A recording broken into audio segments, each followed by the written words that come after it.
Council, we need to get started, please.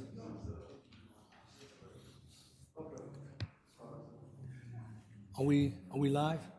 Yes. Okay.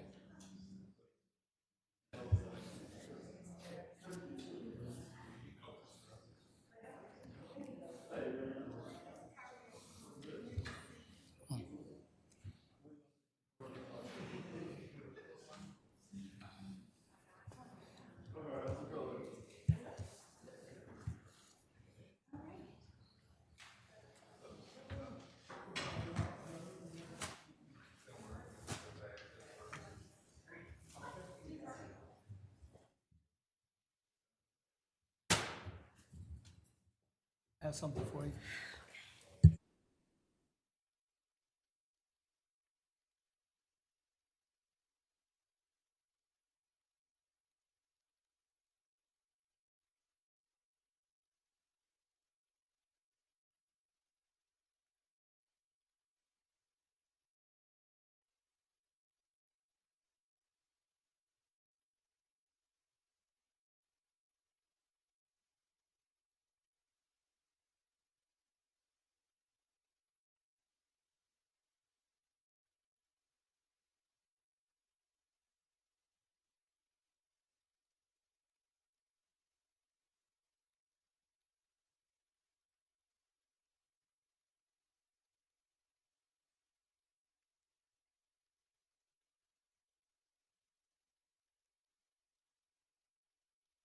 All right, ladies and gentlemen, I have 6:06. So I'd like to call our city council meeting, council work session, actually, November 18th, 2025, to order. And please stand for the invocation. Connie Hambrick from Henry County Government will give this for us.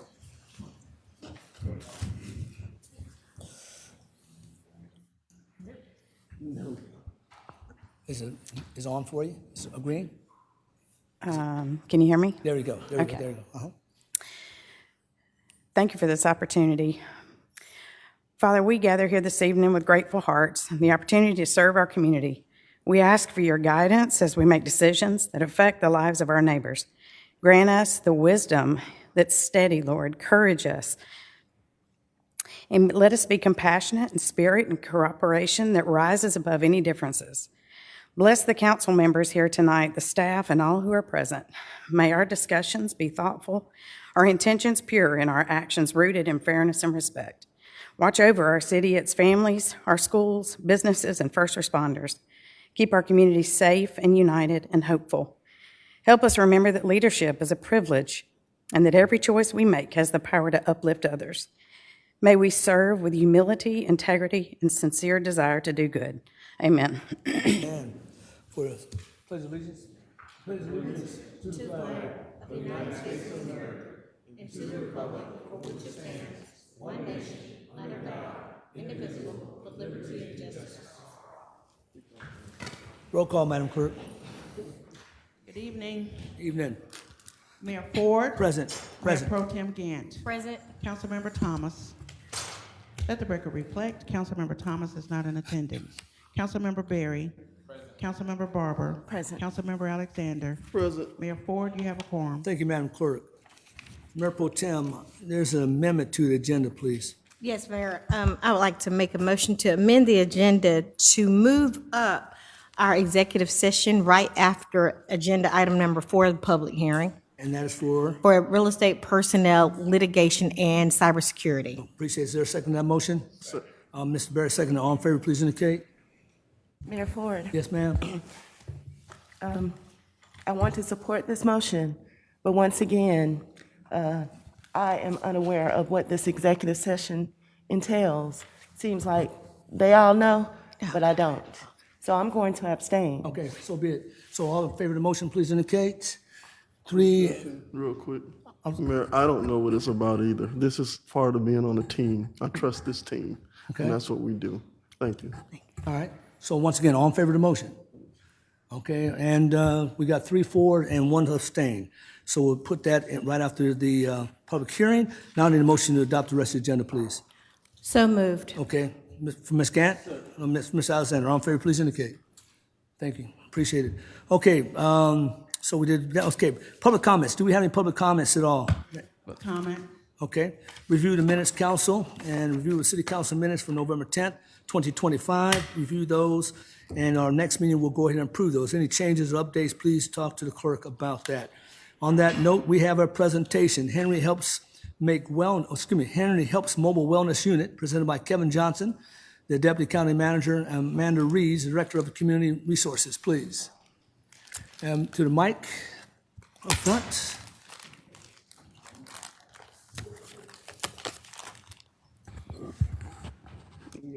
Yes, sir.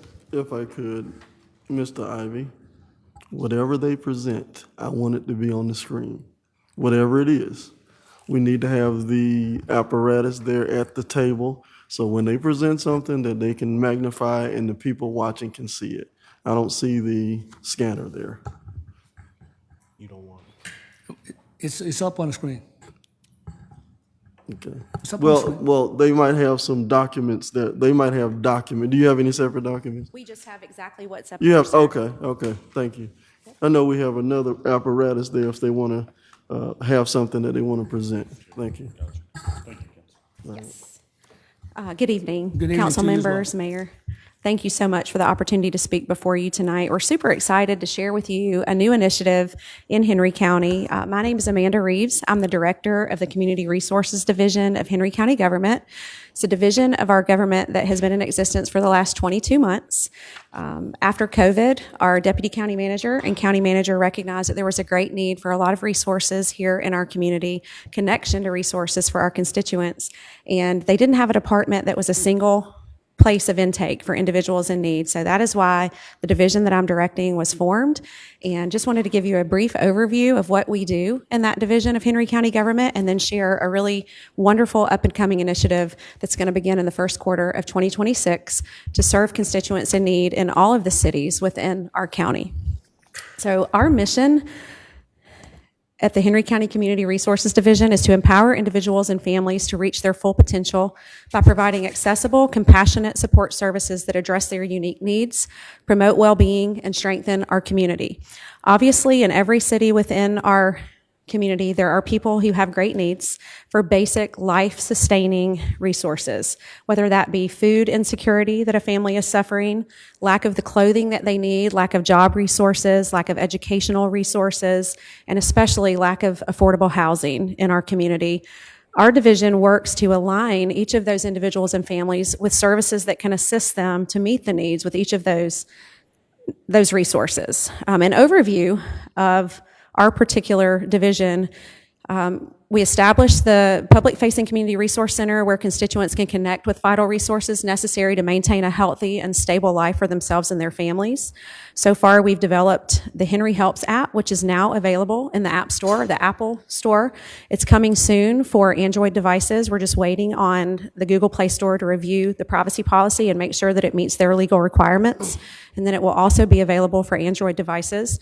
It's a beautiful app that has wonderful icons. Anybody can download it and see the icons of resources available. They can click on those icons and have a wonderful view of all the resources available within the community and within the metro area. And I've got the QR code for you later in this presentation so everyone can see that and download that app.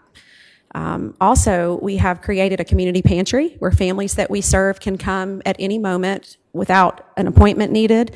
They can walk in, shop through the groceries that we have. We have personal care items, dry items, and we also offer some dairy products as well, gallons of milk. And they can come and get those for free at any time they're in need. So if you have constituents who have need for food immediately, they can absolutely call our department and we'll be happy to prepare them an emergency food box with anything that they happen to have need of. And then most exciting is the inception of our mobile wellness unit. A mobile medical trailer has been purchased and custom built, and it has 2 medical operatories, a waiting area, and a registration area. We plan to provide free primary medical care throughout Henry County in the underserved areas of every municipality and in collaboration with Hands of Hope Clinic and Piedmont Henry Hospital. An overview of the services that we provide in community resources would be assistance with emergency shelter.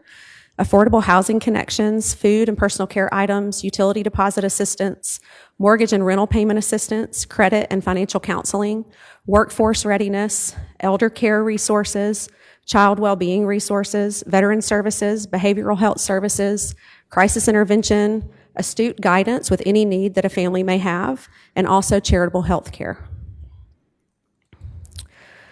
So to move closer to the initiative that we really wanted to share with you tonight, we'll move toward the mobile wellness unit. We just have this cute little catchphrase, turning wheels into wellness. And this trailer, there's an example picture here. I'll show you, and then I'll go back. This is what it looks like right now. We're finalizing some beautiful graphics with sponsor logos. It's going to be really, really attractive. The inside here is one shot that we had. That's the hallway where the registration area is, and also a little picture of one of the operatories on the far side of that picture where patients can be seen. Each of those operatory rooms has a closing door, so it's very private, really nice, brand new, custom built. This is the floor plan, gives you a little bit better look of what's in there. And then I'm going to go back, tell you a little bit about how we're going to function with this particular mobile wellness unit. We have plans to have a weekly mobile wellness clinic across the county with specific attention given to areas with the least access to healthcare. We've had our GIS department look at a heat map of where the healthcare facilities are located in the county, and we're going to be transporting this trailer to the areas that have the least access on a weekly basis. We'll have every Friday of the week, of each week, we'll have a clinic set up in a different city at the same location each time to begin with. We're going to have a little trial period, 3 to 6 months, to see, where the most people are needing that help and if they come to the location we're established at. And we'll be on site at each location once every month consistently. So every 4 weeks, that wellness unit will be back in the location where we first saw a patient. Perhaps we did some lab work. We've been able to get them a diagnosis of a chronic illness, get them the medication that they've needed, and we'll be following up with them every 4 weeks in that same location. Our team plans to provide preventive screenings, immunizations, primary care, chronic disease management, referral to free specialty care, health education, and enrollment in prescription assistant programs on site. We can do all of that right where the trailer sits. We also connect residents to ongoing care and additional community resources they may have need of, in essence, turning brief encounters into long-term wellness connections. Our collaborative partners right now providing these services are Piedmont Henry Hospital. They are graciously providing all lab work and diagnostics for free to the patients that we see on this bus. And then Hands of Hope Clinic will be staffing the mobile wellness unit with licensed medical providers, administrative staff, and volunteers from their clinic, and providing ongoing referrals and care. How you can help. If anybody in the community would like to know how they can help us with this initiative, we just ask that you consider including us in your annual budget as we serve your constituents in your municipality. You can become an individual or corporate sponsor to help us reach more people in need. You can donate medical supplies. You can invite us to participate in your events. We'd love to bring this trailer out to the city of Stockbridge's events to set it up, let people know in the community what we're doing so that they can tell their neighbors that they actually have this resource here in Henry County. You could volunteer to serve alongside us in your city. You can work collaboratively with us as we seek mobile clinic locations within your city, and you can attend our fundraising events. In order to learn more about this division and all the services that we can provide, I've listed some helpful information here. We have a beautiful public-facing facility at the Public Safety Headquarters for Henry County Government. It's at 114 South Sac Kenton Parkway. We're open 8 a.m. to 5 p.m. every day. We accept appointments, we accept walk-ins. Anytime someone has a need, if they walk to our door, we're going to align them with what they need right away. We're not going to turn them away. We have an email address here that anyone in the community can email for more information. My direct contact information is listed as well. And then we also have this beautiful QR code, so anyone that's interested can download that app, take a look at what that looks like. And I think it's going to be a wonderful resource for all of the cities within our county. And with that, I'm prepared to take any questions you might have. Yeah, go ahead, please. Yeah, thanks. I appreciate the presentation and bringing us up to speed on this. So, what is your budget for the year? Let's say, what are you budgeted? That's an excellent question. I'm only in the 22nd month for this division, and right now my budget's right around $300,000 a year. Okay. Wow. Okay. So my question always with that is, of course, you need funding in order to do that, in order to make these things happen. Because operating in the nonprofit sphere, my phone rings multiple times a day. Can I get utility assistance? Can I get rental assistance? Is money available currently for that, or will you be looking for allocation in the 2026 budget? Because $300,000 might sound a lot to everybody else, but out of your operating expenses and location and all of that, it certainly could be increased. So right now, somebody wanted to call in and they wanted, because I get it every day, somebody's calling about rental assistance. Is there specific funding that you have that is available for rental assistance and utility assistance right now? Councilman Alexander, thank you for that question. And in my division, there's not money immediately available for rental assistance. However, in our community development division, there is more money available for rental and utility assistance, and we collaborate really well together. So if someone calls my department and has that need, I let them know that I can't help them with that specific need, but I can refer them to the Community Development Department of Henry County Government. Okay, so all of that information, this presentation could be sent to us digitally as well. that Sure, we just made. absolutely. Also, in terms of, let me make sure I get my notes right here. The location of the pantry, and the hours of that. Yes, so it's open 8 a.m. to 5 p.m., and it's also located at 114 South Zach Kenton Parkway. And if Okay, a family needs food, they can just call. They can call our main line at 770-288-7506. And I or my staff will prepare that food for them on the basis of what they specifically need. If they have children that need snack foods, or if they have a baby that needs diapers, whatever they need, we'll prepare a box and have it waiting for them. We'll even walk out to the car with it at the curb. They don't even have to come in.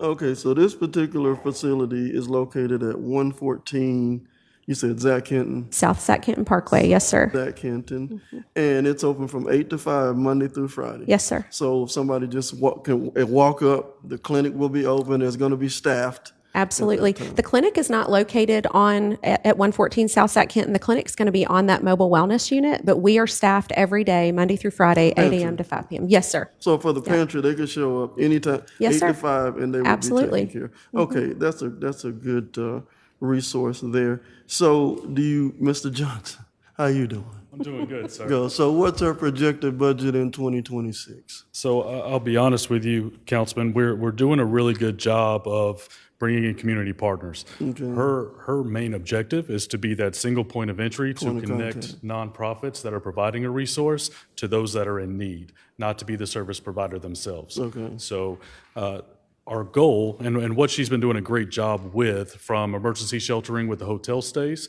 and even the purchase of this mobile medical unit, we're using grant funds, we're using opioid remediation funds, and trying to stay away from general fund usage. I know that she is adding another staff member, hopefully in the next couple of weeks. So we're going to see the increase there, but I don't see her budget operationally changing too much rolling into our next fiscal year. Okay, well, in those areas, maybe community development, wherever the funding can go, in order to have more funding available for utility assistance and rental assistance, as far as that is concerned. And let me take off my city council hat for just a second, okay? Yes, sir. As a nonprofit representative who works in the community, the pipeline is very tight right now. You've seen that when you handed out the food and how many people showed up. So whatever provisions that you can provide for not just my nonprofit, but all of the nonprofits out there, because this shutdown has literally devastated the food pipeline in every way possible. So whatever funding that any entity can provide would much be appreciated, because the lines you saw, we saw those lines every week for the last month, and our food inventory is depleted. Yeah. No doubt, sir. And I appreciate the work that you're doing in the community. We see it, and everybody appreciates that. I would like Amanda to talk about the collaborative group that meets, the group of nonprofits that share information, share relationships, contacts for that food. Sure. So in the time that I've been with Henry County government, I've worked really hard along with some of my colleagues to form what's called the Henry County Relief Aid Collaborative. And it's a group of nonprofits, nonprofit leaders, nonprofit members who meet once a month. We meet typically at the Emergency Operations Center at 526 Industrial Boulevard.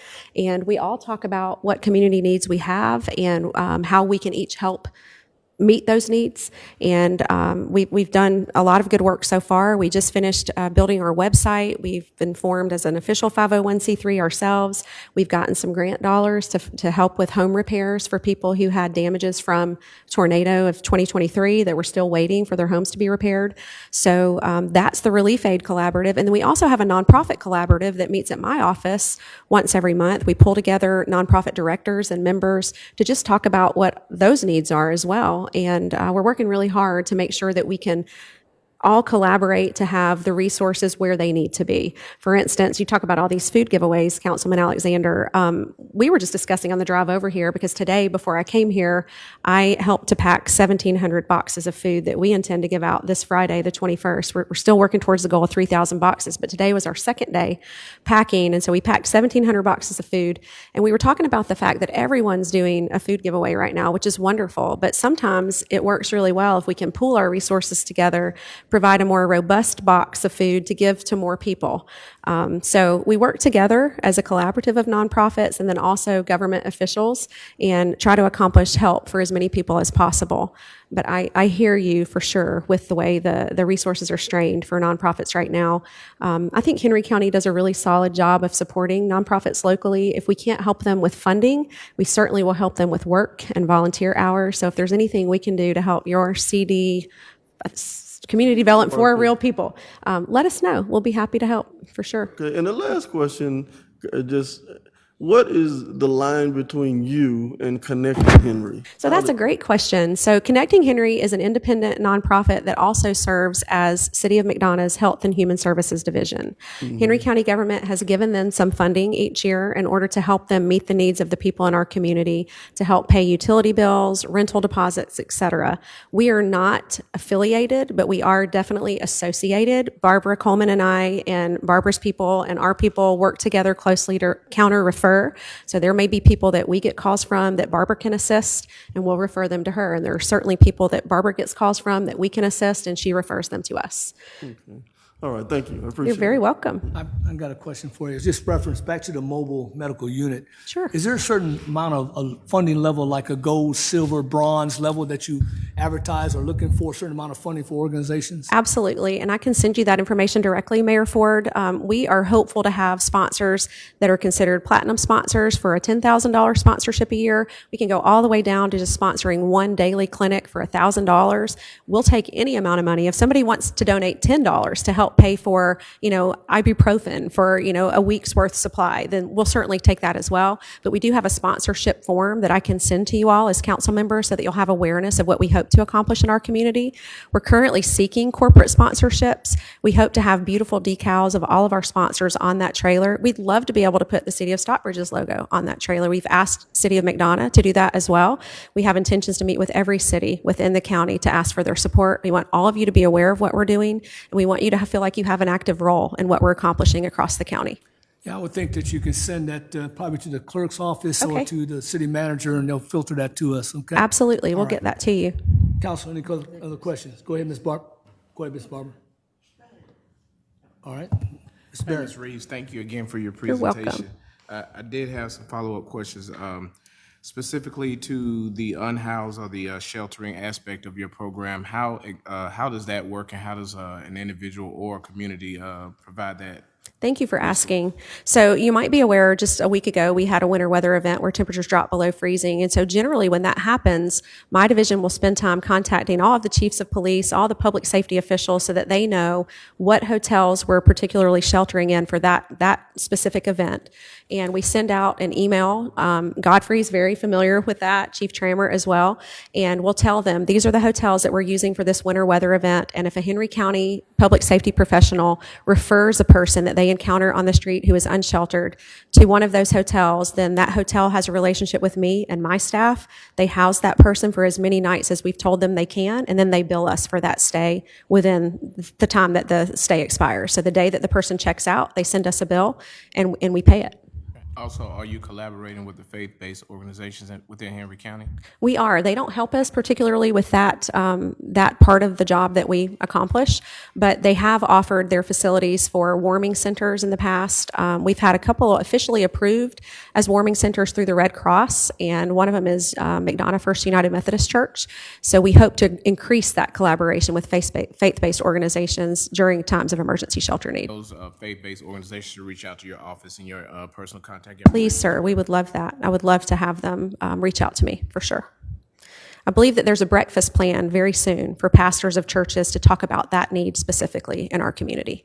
I can get you that information for sure. Our EMA director, Ryan Morrison, is handling that. Yeah, please share that. I will. Ms. Barber, go ahead, please. Thank you. You're welcome. Thank you for the work that you do on behalf of our Thank you. community. You mentioned about a schedule of when those wellness trailers, and do you have a map and the schedule? So we are going to publish a map and the schedule on our website. We hope to have that available before December 31st. We're finalizing that now. But there will be a very publicly listed schedule of locations where we will be appearing. And I will definitely make sure you get a copy directly, but it will be published on our website at the time that it's available. It'll also be broadcast very widely on all of our social media channels.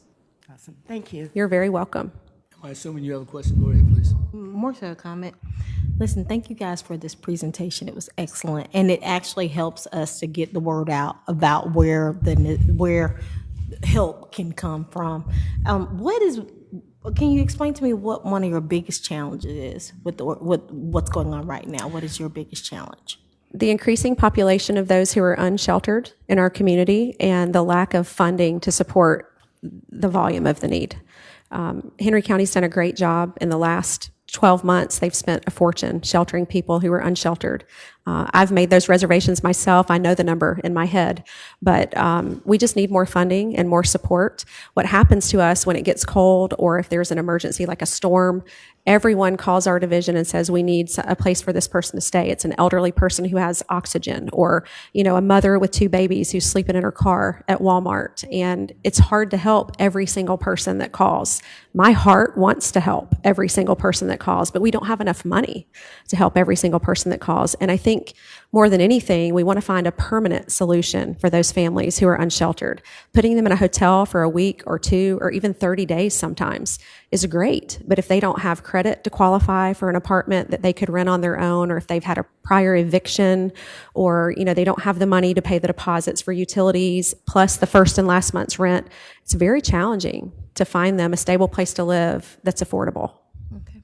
And I heard you mention that you guys packed like 1,700 boxes of food recently. Yeah. Do you place that somewhere where we can get volunteers to come and help you on, like, if I'm free that day, by chance I can come down and help participate in that? Absolutely. So this particular session, we asked for volunteers for Monday through Thursday of this week, and then we have the giveaway on Friday.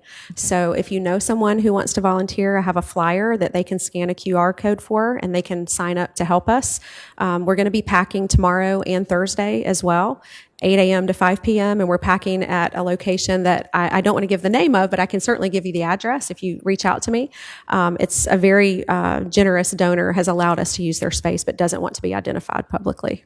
Absolutely. So are you selective at who you give the flyer to, or it's not something that you post publicly for help with? I'm just curious because we have volunteers. And, Sure. And then we have students who need volunteer hours. I just want to help where I can. So. I appreciate that, Councilwoman Gant. I'm sorry, you're Mayor Pro Tem. No, and I'm Councilwoman Gant. Okay. So we do post those on our social media pages. And anyone is welcome to sign up to volunteer. If you have any questions, if you come across someone that wants to help or a student that needs the service hours, they could certainly call my department as well, and we can tell them where we're going to be and when, and we can help them get those service hours. If you know students that need service hours outside of these food giveaways, my department actually uses them often. We have them scan documents and get ready to shred documents, things like that. We've used students in the past couple of weeks to help us complete some projects in my particular division. Well, thank you. Well, I love this program. I think it's excellent. I want to promote it as much as I can.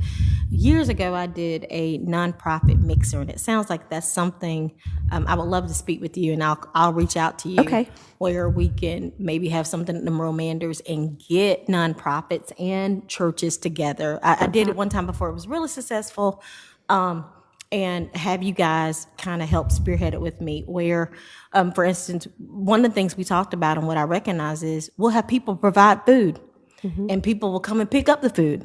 But what about the people who don't have transportation? Yes, yeah. You got churches that deliver. You got other organizations who do different things. So if we can get all these nonprofits together, not just for this. I mean, there are nonprofits for youth. There are different types of things that we can put people in and get creative and just start mingling and talking. I think that ultimate goal of One Henry is finally like coming together. I see it, and I want to thank both of you for spearheading and being a great part of it. Yes, ma'am. Thank you for that very Absolutely. much. Mayor, I'd like to follow up. Go right ahead, please. Okay, certainly, what I would like to see us do is, as we're talking about forming the One Henry, Mr. Johnson, is break down the lines between the city limits and the county. The amphitheater sitting right there, got 700 parking spots. It would be a perfect location.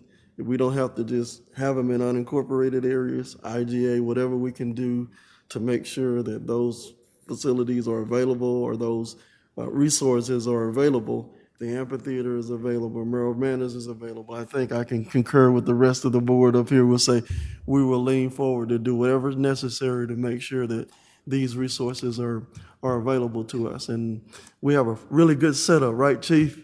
For us to set up out here at the amphitheater and move those cars through and the traffic plan and everything. So I'm sure we could coordinate on making one happen here. So, Yes, sir. Council, any other questions? Anybody? I'll be in touch with you with that. I look forward to that, truly. Thank you for the presentation. Appreciate it. You're very welcome. Thank you for the opportunity. Please know any of you can reach out to me at any time. If you have any questions, I'm available to you at any time. Thank you very much. You're welcome. What's next, ladies and gentlemen, will be the consent agenda. Council consideration to approve the 2026 meeting schedules for the City Council, Municipal Court, Main Street Planning Commission, Community Zoning and Information Meeting, Downtown Development Authority, Citywide Development Authority, Ethics Board, Urban Redevelopment Agency, Public Facility Authority, Youth Council Advisory Committee, and Stockbridge Police Advisory Council 2026 agenda timeline and 2026 holiday calendar. And if there's no objection, then that would be considered approved. Yes, ma'am. Yeah, I was going to get to that next. I hadn't forgotten, but thank you. And the B element would be council consideration to approve the amendment to the Stockbridge Youth Council bylaws. Okay? Questions, concerns? I would like to know what that bylaws change was, and then we can go from there. We could keep it on the consent, but we need to know what that change is. It was discussed at the retreat where they wanted to increase the number of students from 15 to 20. Oh, okay. Mayor, I'd like to make a motion to approve the consent agenda. Second. Okay, all in favor indicate, please. Okay, so now it's decision. Thank you very much. Okay, what's next is a public hearing. Public hearing will be the second reading of the proposed FY 2026 operating budget capital improvements plan. Please mute all cell phones and electronic devices. If anyone wishes to speak tonight on a public hearing item, please fill out the form available on the table and hand it to the city clerk before approaching the podium. After each case is called, the council will hear from the city staff, followed by the applicant and their representative regarding the proposed plans for property along with or any other relevant information. The council will be free to ask questions at any time before the vote. Following the applicant, anyone who wishes to speak in favor or opposed to the case will have an opportunity to do so. Each side will be allotted 10 minutes total. Additional time will be extended at the discretion of the council. Please keep comments and presentations professional, referring only to the facts that are pertinent to the case. We'll not allow comments of personal attacks toward any individual group. Please refrain from any applause or comments from the audience during the public hearing. After the presiding officer recognizes the speaker, he or she shall direct all comments to the presiding officer and never to members of the council, staff, or the audience. All comments will be made from the podium where you will be required to state your name and address for the record. Please note that these hearings are not a debate. Failure to comply will cause you to be removed from the chamber and building by law enforcement if you deviate from these proceedings. Other than the applicant, no person may speak more than once. The applicant may reserve part of his or her speaking time as rebuttal and may speak next and last and may use the entire 10 minutes allowed for the pro side of the application. If questions are raised, the council may ask the applicant to address questions and/or concerns. The presiding officer will call for a motion, second the motion, if any necessary discussion. If the matter is not tabled, the presiding officer will call for the vote and recommend approval and/or denial of the request. So this is the second reading of our proposed operating budget presented by Mr. Edmondson and Mr. Malazzi, please. Gentlemen.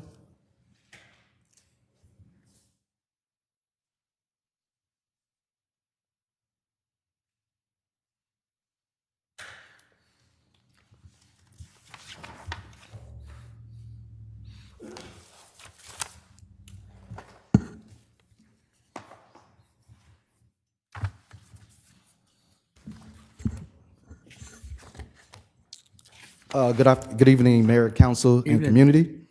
Pursuant to Section 2.21.5 of the City Charter, I'm pleased to submit for your review and consideration the proposed operating and capital budget for fiscal year 2026. This budget embodies the City's council vision for responsible growth, efficient governance, and long-term financial stability. It builds on the progress achieved in fiscal year 2025 and incorporates findings from 2024 Annual Comprehensive Financial Report, which confirms Stockbridge's strong financial position and compliance with government auditing standards. Stockbridge remains a key economic driver within Henry County's growth corridor. The city's population is estimated at 38.5 residents within the county of 250,000 people. Employment has risen more than 3% since 2023, while the unemployment rate has been held below 4%.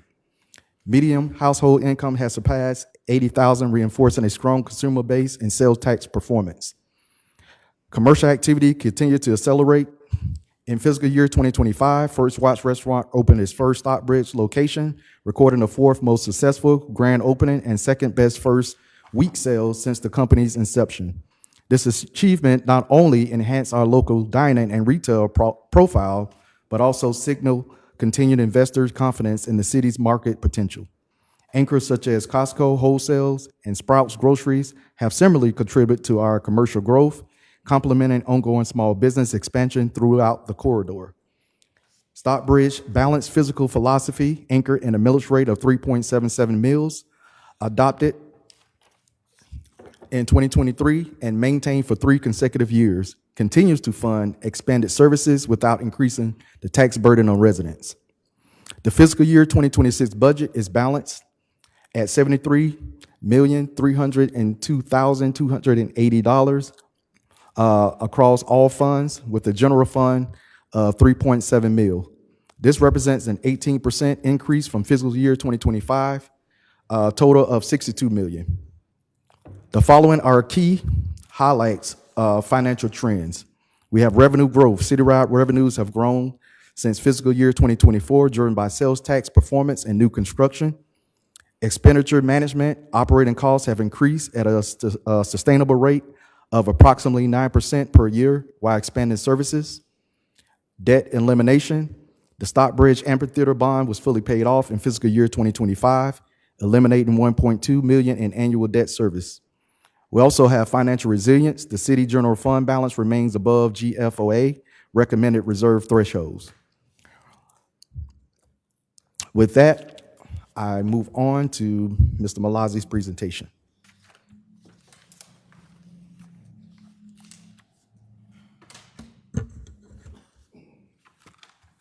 Good evening, Mayor and Council. Evening.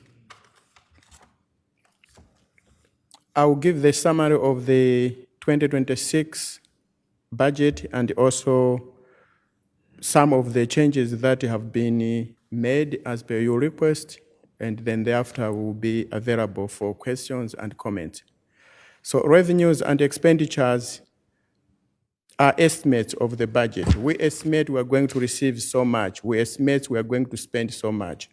And in 2026 expenditure, estimates the budget will be 34.7 million, which is an increase of 5.5 million or 19% over the 2025 budget of 29.2. Excuse me, Frank, for a second.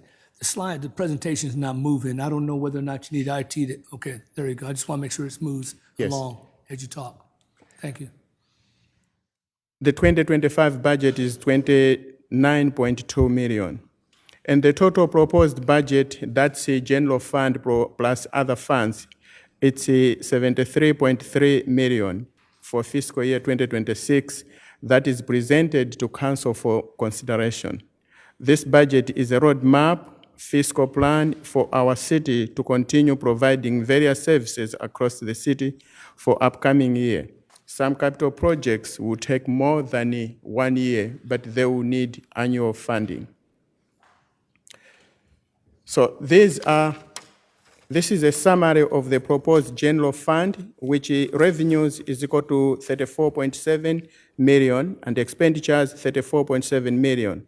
That means general fund is balanced. Proposed total budget for all funds that include general fund, revenues is 73.3 million and expenditures is equal to 73.3 million, meaning that all funds revenues equal to all funds expenses, and that we have a balanced budget.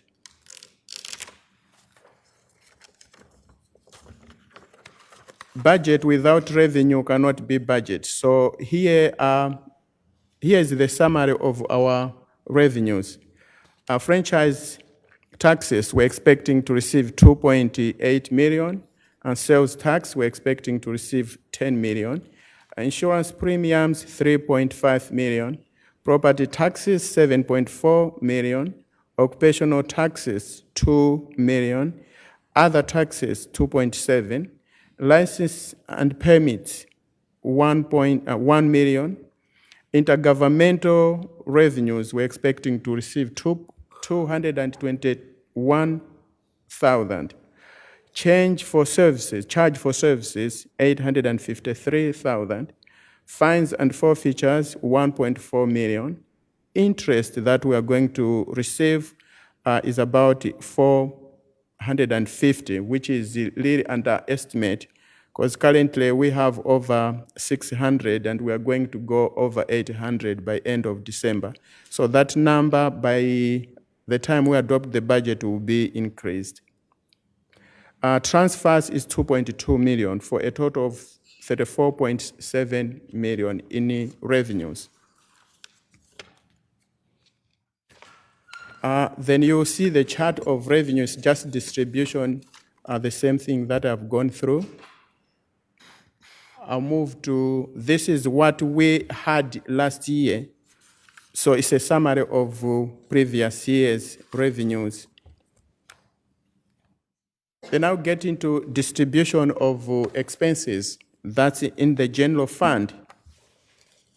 So we'll start with our governing board that is getting 9.6. So there are various. You'll see how much is it this fiscal year, 2025, and then there's that increase. Some of those increases will be in the benefits. You have insurances, you have workers' comp. So, and then you have some staff may have had some changes. That's why you may have like 300,000. It does not mean that our governing bodies' earnings have gone up. That's not the case, but it's on the running costs. Then you have the city clerks is 527,000. 1 second. I'm Yes, sorry, ma'am. Mayor, if I may. Go ahead, What are you saying about the governing body? What are you saying about the increase? I thought we were changing that to take, what exactly is that $300,000 difference coming From now, it's about 300, and the reasons that I have itemized are those ones. Most of those ones will be in the health insurance that will be for the personnel. And then there are some areas, again, we have bumped up, like travel, training. Okay. Yeah, those are the areas. Okay. But not additional personnel? No, there's no additional personnel to council. Okay. Yes, ma'am. Through mayor and council? Mayor and council, yes, there's no additional personnel Okay. cost. Thank you. Then you have finance is 1.7, non-governmental, that's covering for all, there's no particular government. We pay services for all government, for all general fund, that's 1.9.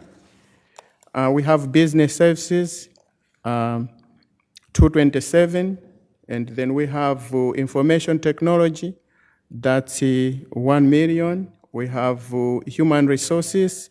Human resources, the increase, as I said, the area is to do much with our general liability. The cost has gone up, so you'll see a big bump on that. And also, we have pre-screening has all been moved from various departments to human resources. Then we have government buildings. Then we have municipal court. We have public police department, public works, city events, parks, permitting, planning, economic development, Main Street, GIS, and the general funding. So it's not again attributed to one department, but they are from different departments. So with all that, those expenses are equal to 34.7 million to balance with the revenue that we have just discussed. Again, this is a chart for expenses, distribution of various expenses. Then this one is the distribution for other funds. On the other funds, we have, of course, we have general fund, which is our main one. We have general fund. We have some, they don't have amount, but we have to itemize them because during the fiscal year, you may have some of the revenues coming in. Confiscated assets, you have property and evidence. You have Red Speed, which is our new fund. You have ARPA fund. ARPA fund will be finishing come December 31st, 2026. So we still have got general liabilities, or we have got money that was assigned to finish the projects, but there is no new funding for ARPA funds. Then we have grants.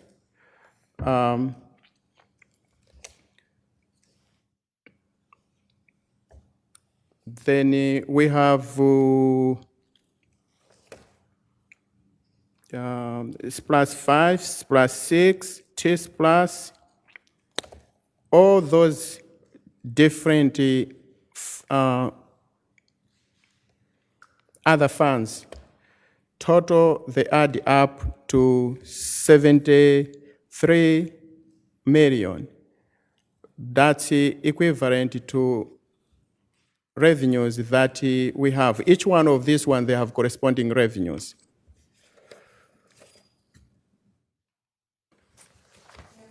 Yes, ma'am. Can I ask a really quick question? Go ahead, please. On this summary of revenues and expenditure slide, at the bottom for the Merle Manders, just looking at the 2024 and 2025 approved budget, I see a significant decrease Yes. in 2026. Can you explain that? The big decrease is the makeup of how it was made that the personnel was in the conference center. Personnel is supposed to be in events. During the retreat, I think I mentioned that we are going to move. Personnel ought to go to events. So that's the big decrease, personnel.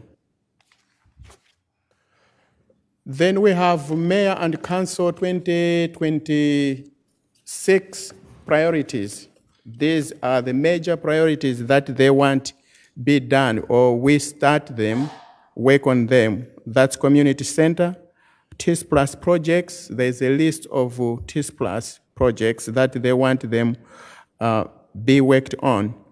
Then you have downtown development, wayfinding, that is to do with the giving different types of signage throughout the city. Then you have city municipal building that it has to be worked on. There are things that have to be, you have chairs, you have various areas, maintenances that are needed on the municipal building, various municipal buildings. Some are taking place now, but they will not finish until next year.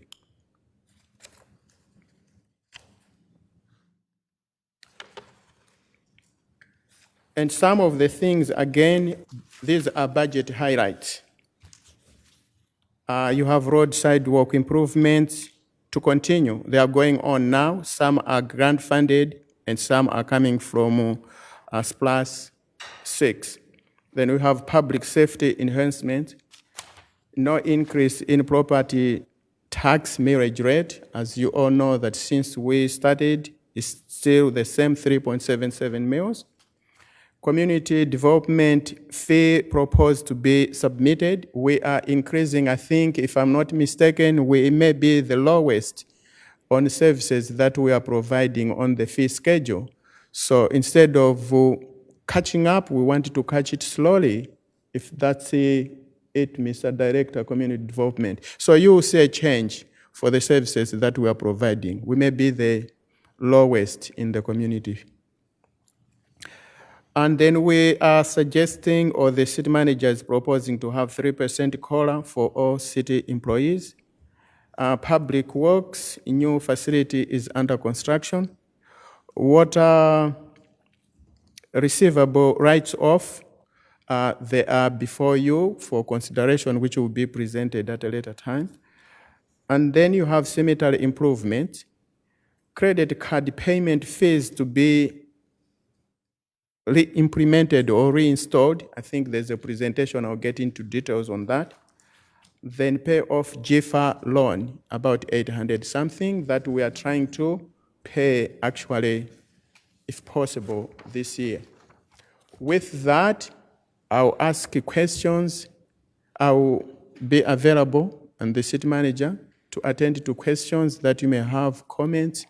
But at the same time, we addressed some of the questions that you had, and we expect to have some more until you pass the budget on the 8th of December. So we'll keep on working. It's a working plan available for you. I have something for you. In reference to the water receivables, if the meters are considered malfunctioning, I'm assuming that we're trying to repair them or getting replacements in for that. I'm assuming that.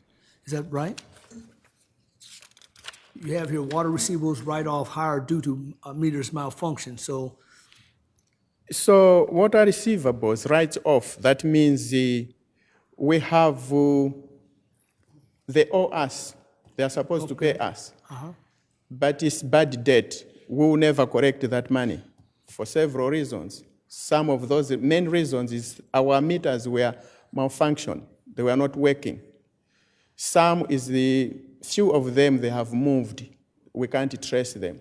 But the majority of them was for the malfunctions of our meter.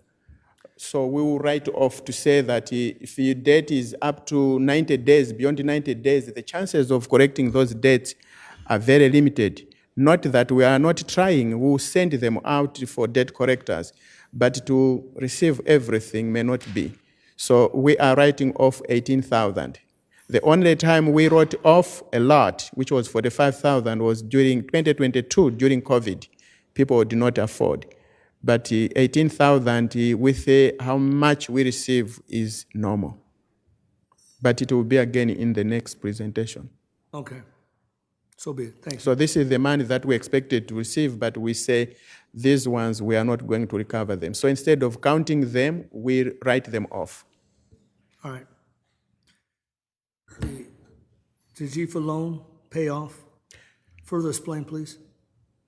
So this is the loan that we have for water, and we are paying So what they did was we were to pay money from ARPA, which didn't work.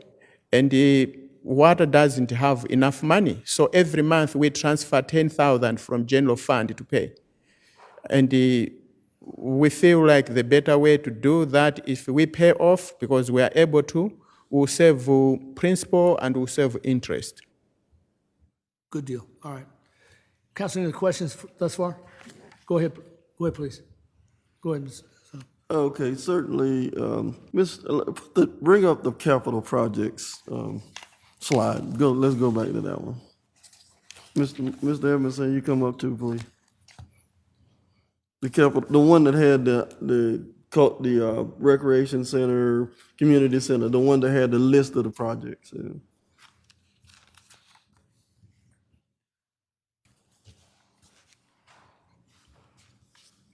That one right there. That one right there. Okay, as we review this right here, this is my thing right here. We got to get these moving. We got to get this particular entity moving. I had somebody ask me, why can't we work on more than one project at a time? And certainly, that should be the goal, to be able to do that. Now, so everybody understand, the community center is the recreation center. We refer to it sometimes as the Youth and Senior Recreation Center, but this is the community center that we're talking about. We have, in SPLOST 6, we have a $10 million allocation that the council had set aside for that particular project. We also have $14 million sitting in the account that we bonded that we can use for that particular project. So that's a total of $24 million. And then I think we had looked at, the facility that we looked at all in was about $30 million with the indoor pool and the walking track and all of that. TSW had put all of that together.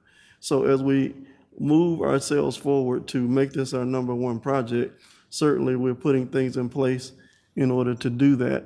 And then as we move down to the T-Splash projects, we got Commissioner in the house here. We're working on the Rock Quarry Road widening project. So making sure that project is moving along briskly and that we're communicating with all parties about the interest. Like we had interest in connecting our trail to the trail there. We've had emails going back and forth to make sure that we had an accessible crossing, a safe crossing. Our Path Foundation has some concern about whether or not going the way that we were going, but hopefully this is thinking this out now so that when Rock Quarry Road is finished, our trail will connect to it seamlessly and safely. The downtown development, we talked about the alleyway project, right? And making sure that happened.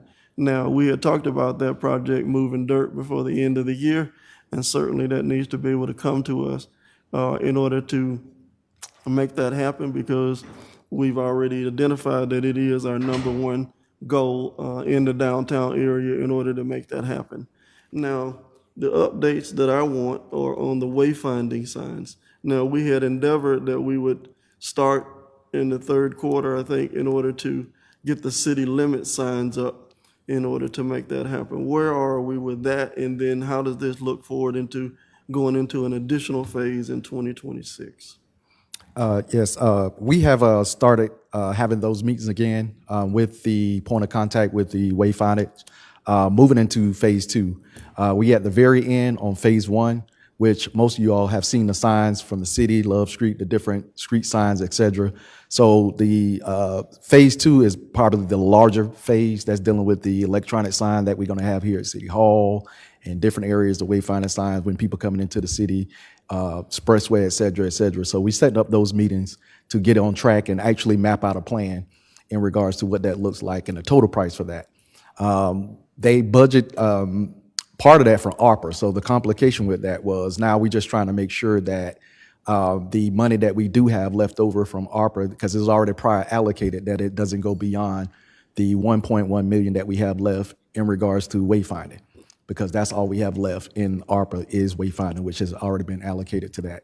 So it just sent down with the vendor and mapping that plan out and see what that looks like in the event that we have to use funds from another funding to complete that entire wayfinding project.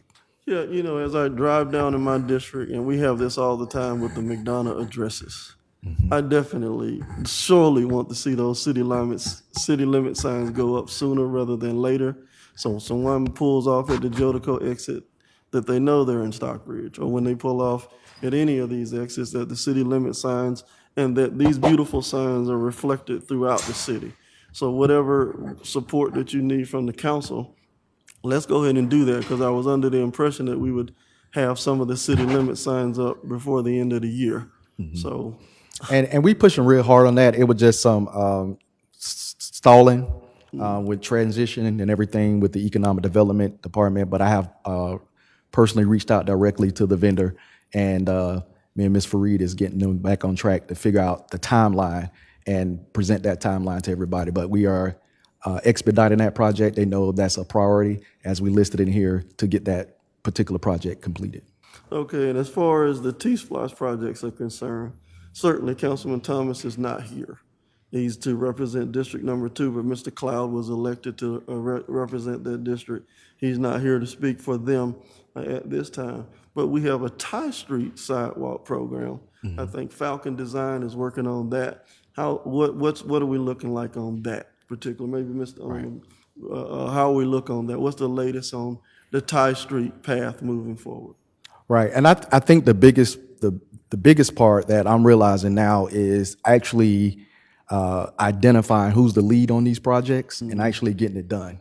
I noticed that it was some hiccups with that in regards to ownership and actually mapping out a plan, because it's not necessarily funding. It's, okay, who's the lead on that? When's the meeting and when we pushing it, and what's that timeline look like? So, and as you can see in the budget book, the exhibits and the worksheets, they have all those projects in there. How much is allocated for 2026? So it's not like it's not there. It's just getting it back on track. So I'm looking forward to the management analyst coming on there. That's their number one priority, is taking that list and creating timelines and milestones and briefing those milestones so that y'all are aware of where we are for each of those projects. But it's just taking ownership and understanding where we at with it, getting the right people at the table and pushing these projects forward, which is what we have been doing, and just identifying those key players and understanding where we at and getting our footing so that we can go ahead and push these projects forward. So the analyst is going to act sort of like the quarterback. Absolutely. Coming in there to make sure that Absolutely. we get the ball snapped before the clock run out. Absolutely. And that these projects are coordinated and they're moving along Right. down the track. Because the biggest part, I mean, we are more than halfway there, because at the point where you identify the project, you identify the funding, you get approval, it's go time. I mean, it's really on us, and we have to take responsibility and get these projects moving forward.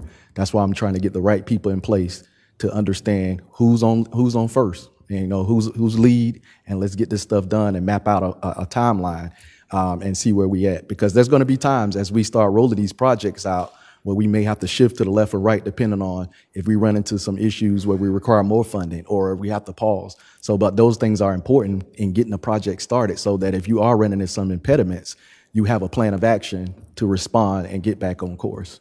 Right, and the other trail that the council voted on with fully funding was the Model Mile, which is the Brush Creek Trail, which is it's in Path Foundation's hand. I don't see Mr. Aaron here tonight, but certainly the council had allocated the funding. There was a timeline put forth, so we need to get with our Path Foundation partners, and Mr. Aaron and that project needs to move on down the track sooner rather than later, because again, that's a project that was the timeline was already established, and certainly this analyst coming on to make sure that somebody has an eye on that project would be worthwhile. Right, and I know some of those projects too, we was working on, you know, external agencies such as GDOT and those type of people getting those permits and signing waivers and et cetera. So I signed a couple of those permits and waivers, even for the wayfinding signs, depending on what's going on, which was a requirement from GDOT. So I know sometimes there's things outside of our control, but that's as far in between. So we just want to make sure that we look forward ahead and identify those things so that when they do come up, we prepared to respond and keep them moving. And my last question, Mr. Washington, can you come up?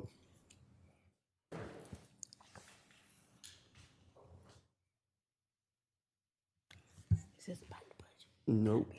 It's about the conversation. The question here is about the recreation center. We have $10 million allocated for the recreation center in the SPLOST that's currently being collected. There's $14 million sitting there in the bond. In order for us to shift those funds officially to the recreation center, we need to make a motion in order to do that. Because right now, certainly we had it out there, but to just go ahead and sanction that and to make that official, to transfer the $14 million over to the recreation center. And the 14 million is in what account? What account is it in? Right. The only thing, because those bond proceeds, I just need to check with, I want to check with Ed Wall about that, but I'm thinking that that's correct. City facilities. City facilities? Right, but it was bonded money though. Yeah. Yeah. The city facilities, it would be a resolution that would transfer it over, but I just want to check to make sure that the bond documents that we sign are in agreement with that as well.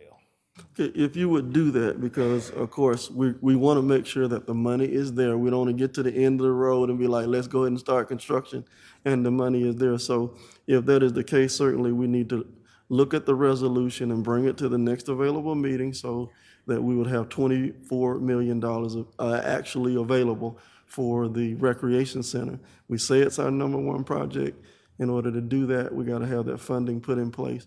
And I know we had an additional incremental that we had. What's the gentleman's name from Brookhaven that came in to talk to us? John Ernst. Right, and we had the special service district that was allocated. Now, I guess I'm not sure how that budget works, but certainly that might be able to close the additional funding. So we had 100% of the funding that we need for our top project, which is the recreation center. Yeah, well.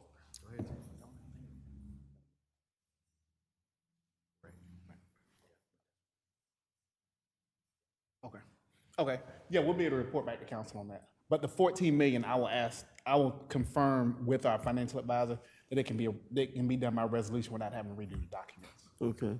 All right, well, if you would do that, because again, as we work toward this project, it's our #1 project, in order to make substantial progress on it. And Mr. Edmondson, we certainly need to, TSW did the original Yes. work on it. I met with them already, looked at the plans, looked at everything, make sure everything was still there. I think the biggest thing was actually, I don't think we have it formalized the actual location. And I know that it was proposed several different locations, but I think they narrowed it down to Burke Street. I believe so. Right there that where the area. Old Cultural Arts Center was, and because the current location that we had, certainly I think from talking to our county partners, and we were trying to get them to partner with us, they were not going to have, that Ty Street space was not going to be sufficient. Right. So I appreciate that. So let's Right, make so- that our #1 priority, and let's go ahead and work on that if we We'll would. do a resolution on that too for the location. Okay. Yes, sir. Ms. Barber, go ahead, please. Thank you, Mayor Ford. You're welcome.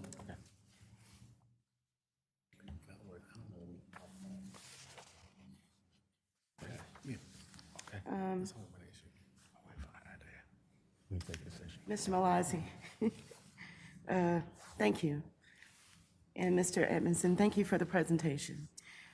I know at times it's like a thankless job, but I just want you to know that I see you, I hear you, and I appreciate you. Mr. Malazi, I know this is not your budget. You're just presenting what has been given to you.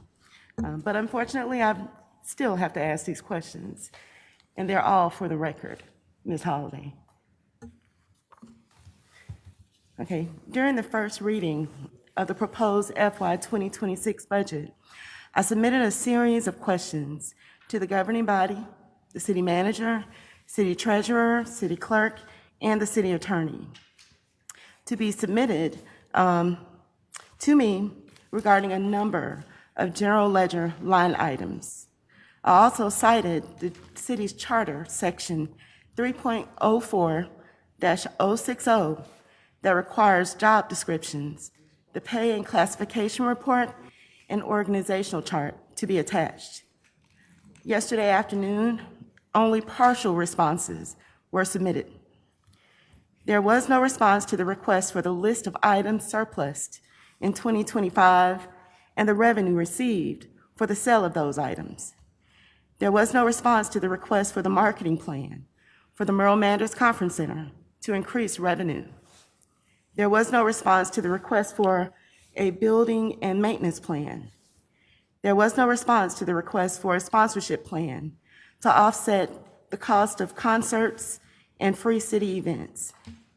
There was no response to the request for an updated or status of the Assistant Public Works Director or Engineering Services to reduce costs. Under Human Resources, as required by the Charter, Section 3.04-060, all new positions require a job description, org chart, and pay and classification. Please submit the job descriptions for all new positions, a full and complete organizational chart and pay and classification report for the city's FY 2026 budget. There was no response to the request for the list of all 2026 salaries for current, new, and reclassified positions. Under events, there was no response to the request to explain why the events department staff salaries have more than doubled from $293,207 in FY 2025 budget to the proposed FY 2026 budget request of $667,758 just for salaries. Under planning and zoning, the council was advised that the UDC update would take place in 2026, not 2025. Therefore, the $100,000 budgeted in the FY 2025 budget could have and should have been allocated towards City Council District 4, as I requested a master development plan or studies for the district in which I am duly elected to represent. Under permitting, General Ledger line item number 100-72200-523-850 for personnel services has $112,000 budgeted for FY 2026. The response submitted was that the funds would be used to purchase defibrillators, first aid kits, and pay for fire inspections for buildings throughout the city. The account coding needs to be corrected. Under GIS, there is one position on the org chart, the current org chart, that was submitted by Community Development. Again, $8,000 has been budgeted in the FY 2026 proposed budget for uniforms. I'm sure this is an error, just needs to be corrected. Under police, General Ledger line item number 100-32100-523-940 spent less than $1,000 on postage for 2025. However, there is a $17,500 budget for 2026. There was no explanation submitted. Under the amphitheater, this is the second reading of the proposed 2026 budget, and the amphitheater budget of revenues and expenditures remains zero. There is a contracted general manager position that was posted with no salary referenced, and the duties are responsible for the overall leadership, management, and operation of the amphitheater. This position oversees event execution, venue operations, financial performance, staff management, vendor relations, customer experience, and safety compliance. The general manager ensures that all concerts, festivals, community events, and private rentals are delivered at the highest level of quality, professionalism, and fiscal responsibility. This posting gives a description of all of the responsibilities for the venue operations and event management. Oversee all amphitheater event operations, including production, crowd management, hospitality, vendor services, concessions, and client relations. serves as the primary liaison for touring managers, booking agents, promoters, artists, and production crews. Develop and enforce venue policies, SOPs, and operational standards. Review and approve event run sheets, technical writers, hospitality writers, and production requirements. Coordinates with city departments, police, fire, EMS, public works, communications, for event safety, logistics, and traffic plans. Hire, schedule, supervise, and evaluate amphitheater staff, including ushers, stage crew, security, operations, and custodial support. They oversee vendor contracts for concessions, merchandise, production, and maintenance. It continues, ensure vendor compliance with agreements, including commission structures and reporting requirements. This general manager position also manages the amphitheater budget, including forecasting, revenue projections, and expense tracking. Submits POs, invoices, settlements, and financial reconciliation. Maximize revenue through ticketing strategies, sponsorships, rentals, and vendor agreements. Provide regular financial and attendance reports to the city manager and council and events and conference center director. Ensure a positive, safe, and memorable guest experience. This general manager contractor oversees customer service protocols, ADA guest services, and complaint resolution. It supports the city's mission by incorporating community programs and accessible entertainment. Ensures all equipment, systems, trailers, dressing rooms, and backstage areas are maintained and show-ready. Develop and enforce safety plans, emergency protocols, ADA compliance, and risk management policies. I absolutely agree with every duty listed and should be done so at 100% by a third-party venue management company. Let them take on all these duties and responsibilities. No budget for the amphitheater has been presented to the mayor and council. This is the second reading of the FY 2026 proposed budget. How is the council supposed to legitimately approve an operating budget for the city without having a complete and thorough budget for anticipated revenues and expenses? We must be fiscally responsible. We, the governing body. I've repeatedly requested that after 3 years and millions of dollars of budget amendments, that we bring in a venue management company like a iHeartRadio or a Live Nation to run the amphitheater 100% using their capital so that they can bear all of the associated costs and the city would negotiate a flat rate fee or percentage. Right now, as was clearly pointed out, during our budget retreat, the amphitheater has placed a strain on the city's finance department with both resources and manpower. Why would we continue to place that burden on our finance personnel?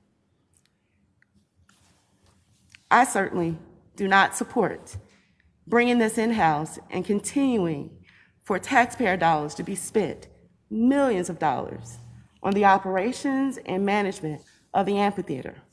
Turn this over to experts like iHeartRadio, Live Nation, and others who has the infrastructure, capital, and network to run this amphitheater. We are a municipality, and our main goals and focus should be on providing services for our residents and the businesses in the city. But every day, all day, we seem to be focused on concerts and events. Let the venue management company do that. There are experts who do that, and they do it well. Clearly, millions of dollars later, as you can see, we have another budget amendment on the agenda tonight where we will have to subsidize this amphitheater, and it's draining our budget that is funded by taxpayer dollars. Make that make sense.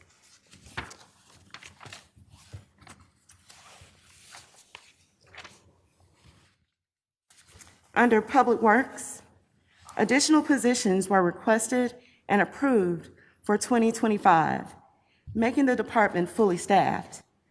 Personnel Services line item number 100-42200-52380 for 2025 year-to-date is less than $20,000, and yet $100,000 has been budgeted for 2026.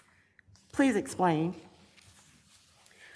The city has multiple contracts for engineering services, and we talked about engineers and engineering services in great lengths during the budget retreat, and whether or not the city hires an assistant public works director with an engineering degree. And I believe Mr. Aaron confirmed that we have engineering contracts for public works and for community development department that uses engineering firm. What is the status of hiring the Assistant Public Works Director, as discussed during the budget retreat, to help offset the professional and engineering services that are budgeted throughout the Public Works, Water, Sewer, Stormwater, and Sanitation Department's budget? Under Sewer, General Ledger line item number 505-43300-531-229 for Georgia Power was $170,000 in 2025, year-to-date.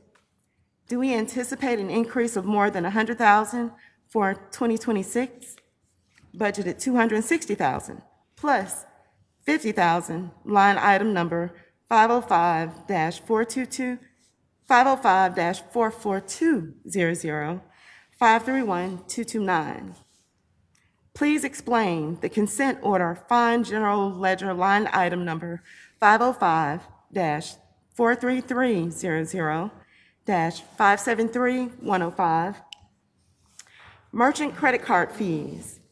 Per Mr. Malazzi, the city will no longer absorb the credit card fees, and we should not budget $40,000 in general ledger line item number 505-43300-523-902, or $35,000 in general ledger line item number 505-44200-523-902, or $7,000 in general ledger line item number 510-52500-523-902. Please explain Trans W/S SAN. General ledger line item number 505-44200-61151. There was zero billed in 2024 or 2025. However, $1,000 has been budgeted for 2026. Please explain. Under sanitation, the city outsources sanitation through GFL, and $1.7 million has been budgeted for 2026. Why is there a budget of $15,000 for postage when sanitation is billed on the Henry County property tax statement? General ledger line item number 540-45200-523-940. Please explain. Please explain general ledger line item number 540-54200-524-000,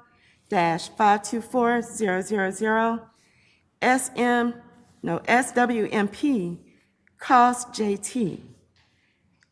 Henry County and City. In 2025, the approved budget was $1,096, and $45,000 has been budgeted for 2026. Please explain.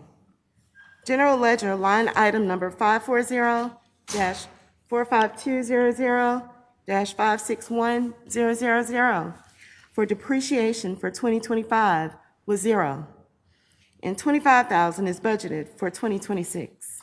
Please explain.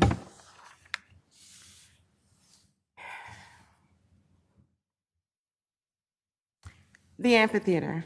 There is no funding or revenue for the amphitheater for 2026 in the budget that was presented.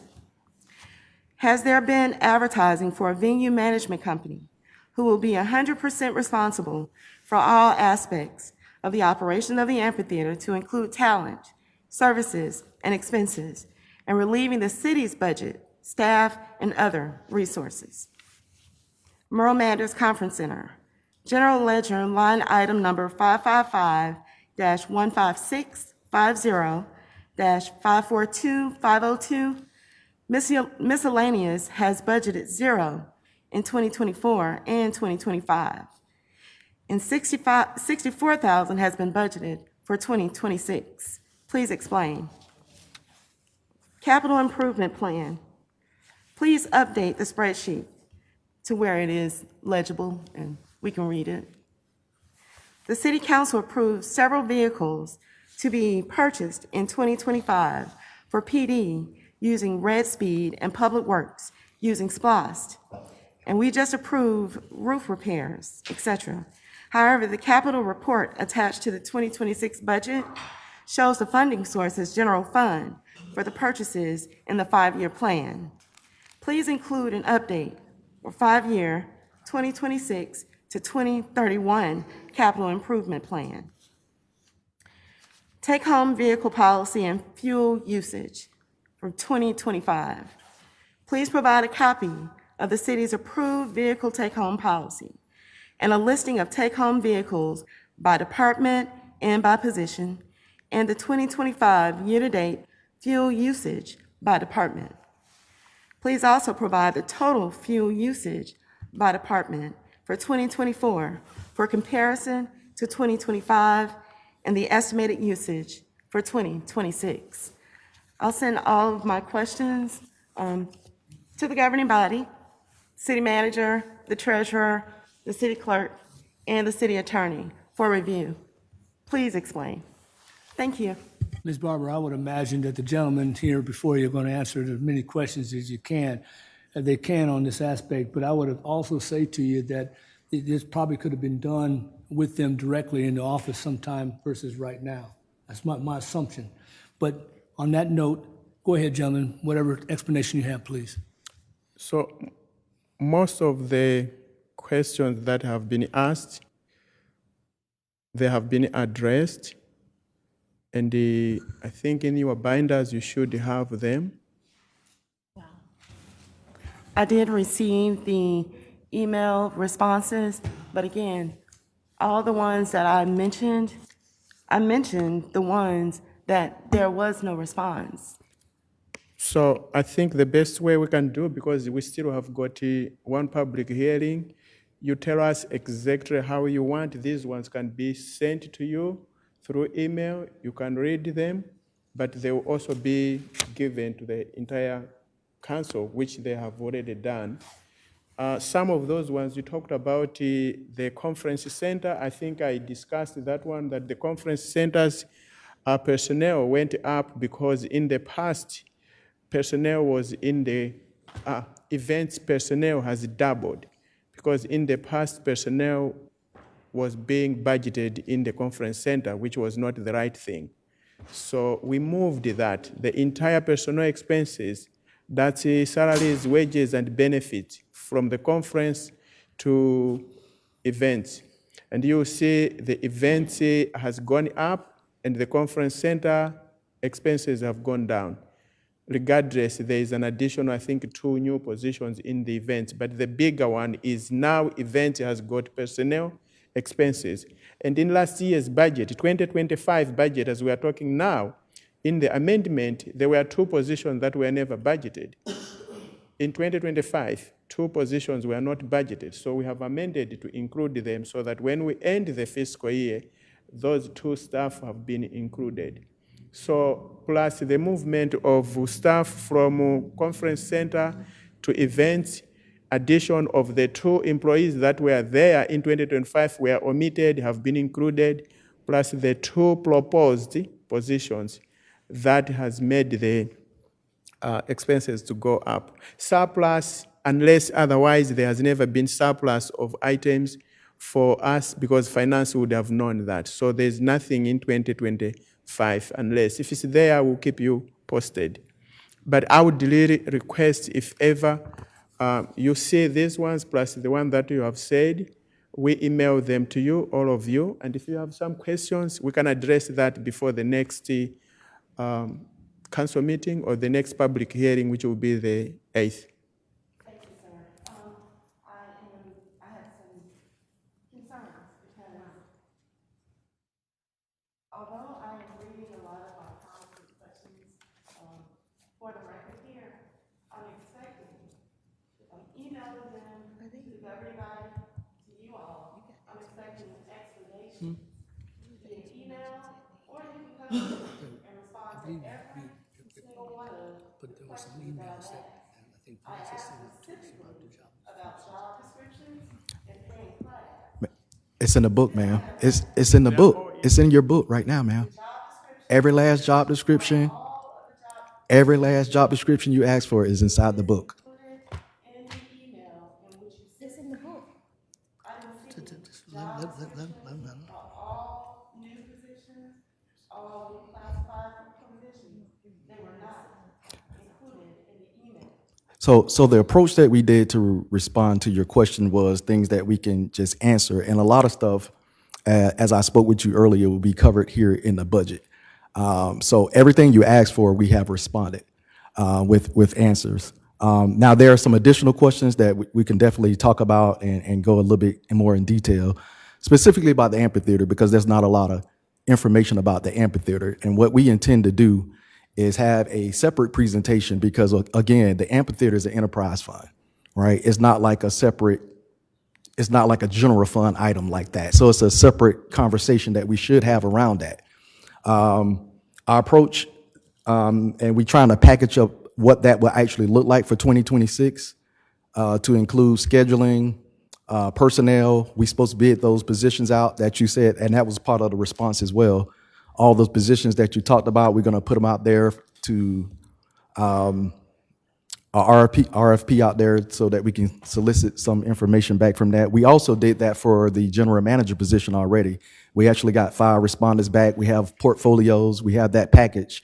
But I didn't want to piecemeal it. I want to do a separate presentation specifically for the amphitheater so that we could go over these things and address a lot of the concerns that we had before so that we're not repeating the same thing.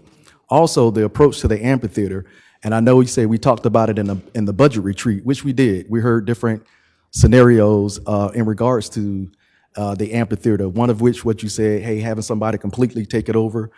We had other council members weigh in saying, hey, look, we want to kind of maybe do a hybrid thing, have somebody that's an expert in the field of general management that goes out there and solicit talent and contracts and vendor management, et cetera, but also keep it in-house to have somebody over that person so that reporting and we getting timely reports and accurate status and transparency. So you keep that in-house instead of depending on a contractor to provide that information. So the approach that we try to take for 2026 is a hybrid model that capture that, right? Have that contracted person that's on the outside that go get that talent that is an expert in that field, but also keep it in-house in regards to oversight and transparency. So that's the approach that we are taking for 2026. But we are preparing a full briefing on the amphitheater itself to have us pay attention to before the budget is adopted. So that's the plan for the amphitheater itself.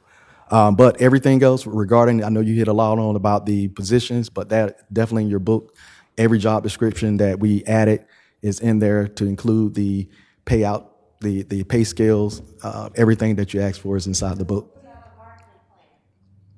Yes, ma'am, the marketing plan was also in there. We list about 10 different companies. Let me see that sheet. Mm-hmm. We've also the marketing plan. There was nothing attached. I don't know if that was an error in forwarding, but there was nothing attached. So, listen, all I want is thorough answers to all the questions that I asked and the information. You added it to the book. I just got the book when I sent it today. Why? I'm looking at the email responses to all the questions that I asked for. Right. And we did both. And that was the point. We did both. But also, if you recall, when we requested these new positions, we did say that it's going to be a part of the 2026 budget because that's the proper way of doing it, adding those job details and all those things that we talked about. The whole point for getting pre-approval is so that we can understand the budget and the direction that we're trying to go, just to make sure we're able to cover those positions. But of course, we included it in the book as part of the budget presentation for approval. So, well, the proper way to do it would have been for the council to approve and adopt all of those new positions prior to the vote that they had 2 meetings ago. When the request was made to the governing body to approve new positions, no job descriptions or pay in class were provided. Right. That is when it should have been provided then. Right, We won't adopt this budget until the third and final reading. Right, and that's Which is fair. why I'm asking all of my questions up front. All I'm asking is please respond to all of my questions. Gaslighting. They don't have to be here in the public meeting. Just please respond to my email with all of the questions that I've asked. I don't care. Please include the information that I'm asking for as well. Thank you.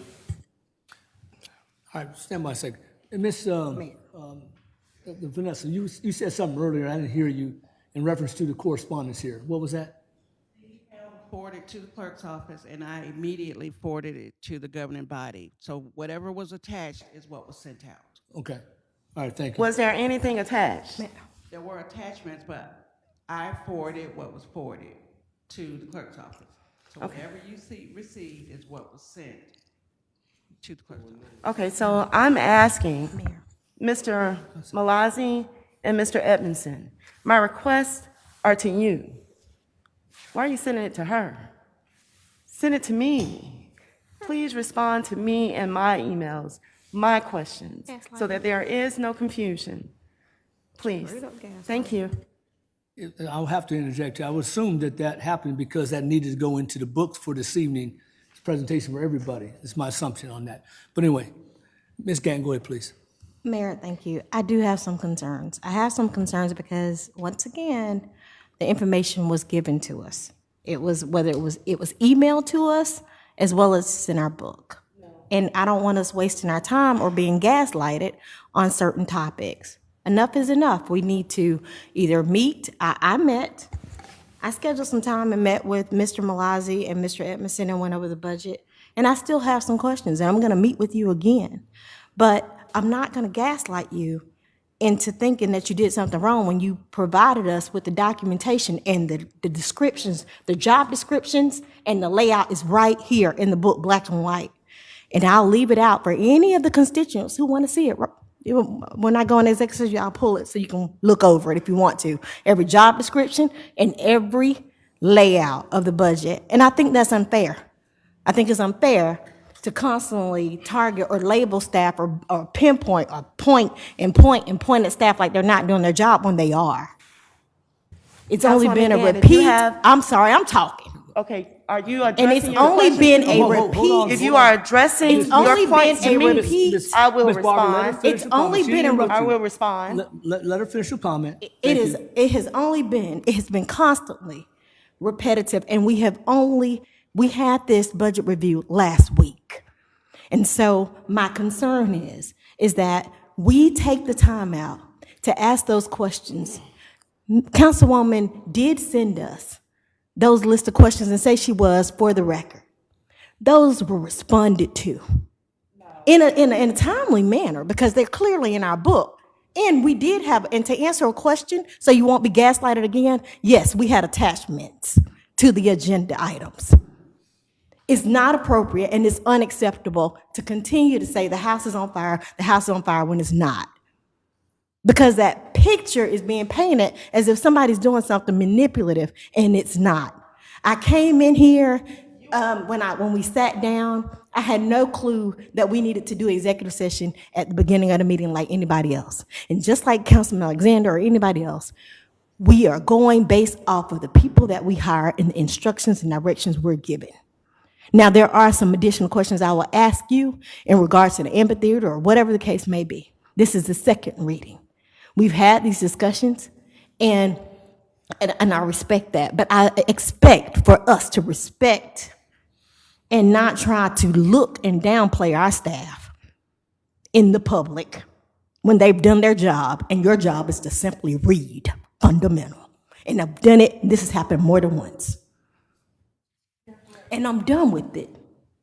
And I'm not gonna hold back. Okay. You got Okay. 4 years of it. Stand by. Okay.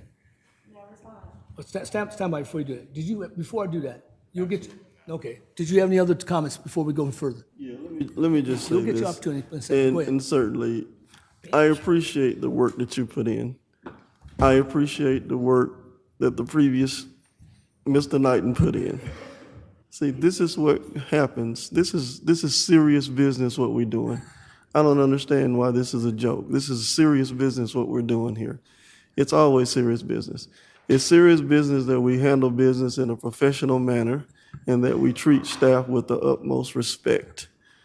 No one wants to be called out in public consistently. In a professional environment, we should set up a meeting with you offline in your office to be able to talk about whatever is going on and whatever concerns we have. The issue is, no professional would go back and forth on email 10 times. You would call the meeting and you would sit down so that we can flesh everything out. Because you don't know what the tone, there's always gonna be another question once an email comes back and forth. The proper way to do that is to set up some one-on-one time, the amount of time necessary to flesh out the questions in detail. Let me email you back, we got 20 emails going back and forth. We've lost the thought of where we started with all of these emails instead of having a face-to-face conversation. Now, you've been with the city now since when? We started, what was your start date? Today is 104 days. 104 days, right? We were 6 months without a city manager. And one of the reasons we were without a city manager is because this is how we treat our city manager. We shouldn't do that. We should understand that respect is a must. Professionals expect that respect. We should give it to them, and we should make sure that we do what's necessary. And I'm calling on everybody up here to do the appropriate thing and to ask. Now, as was stated, our meeting was last week. It wasn't 2 months ago or 3 months ago, it was just last week.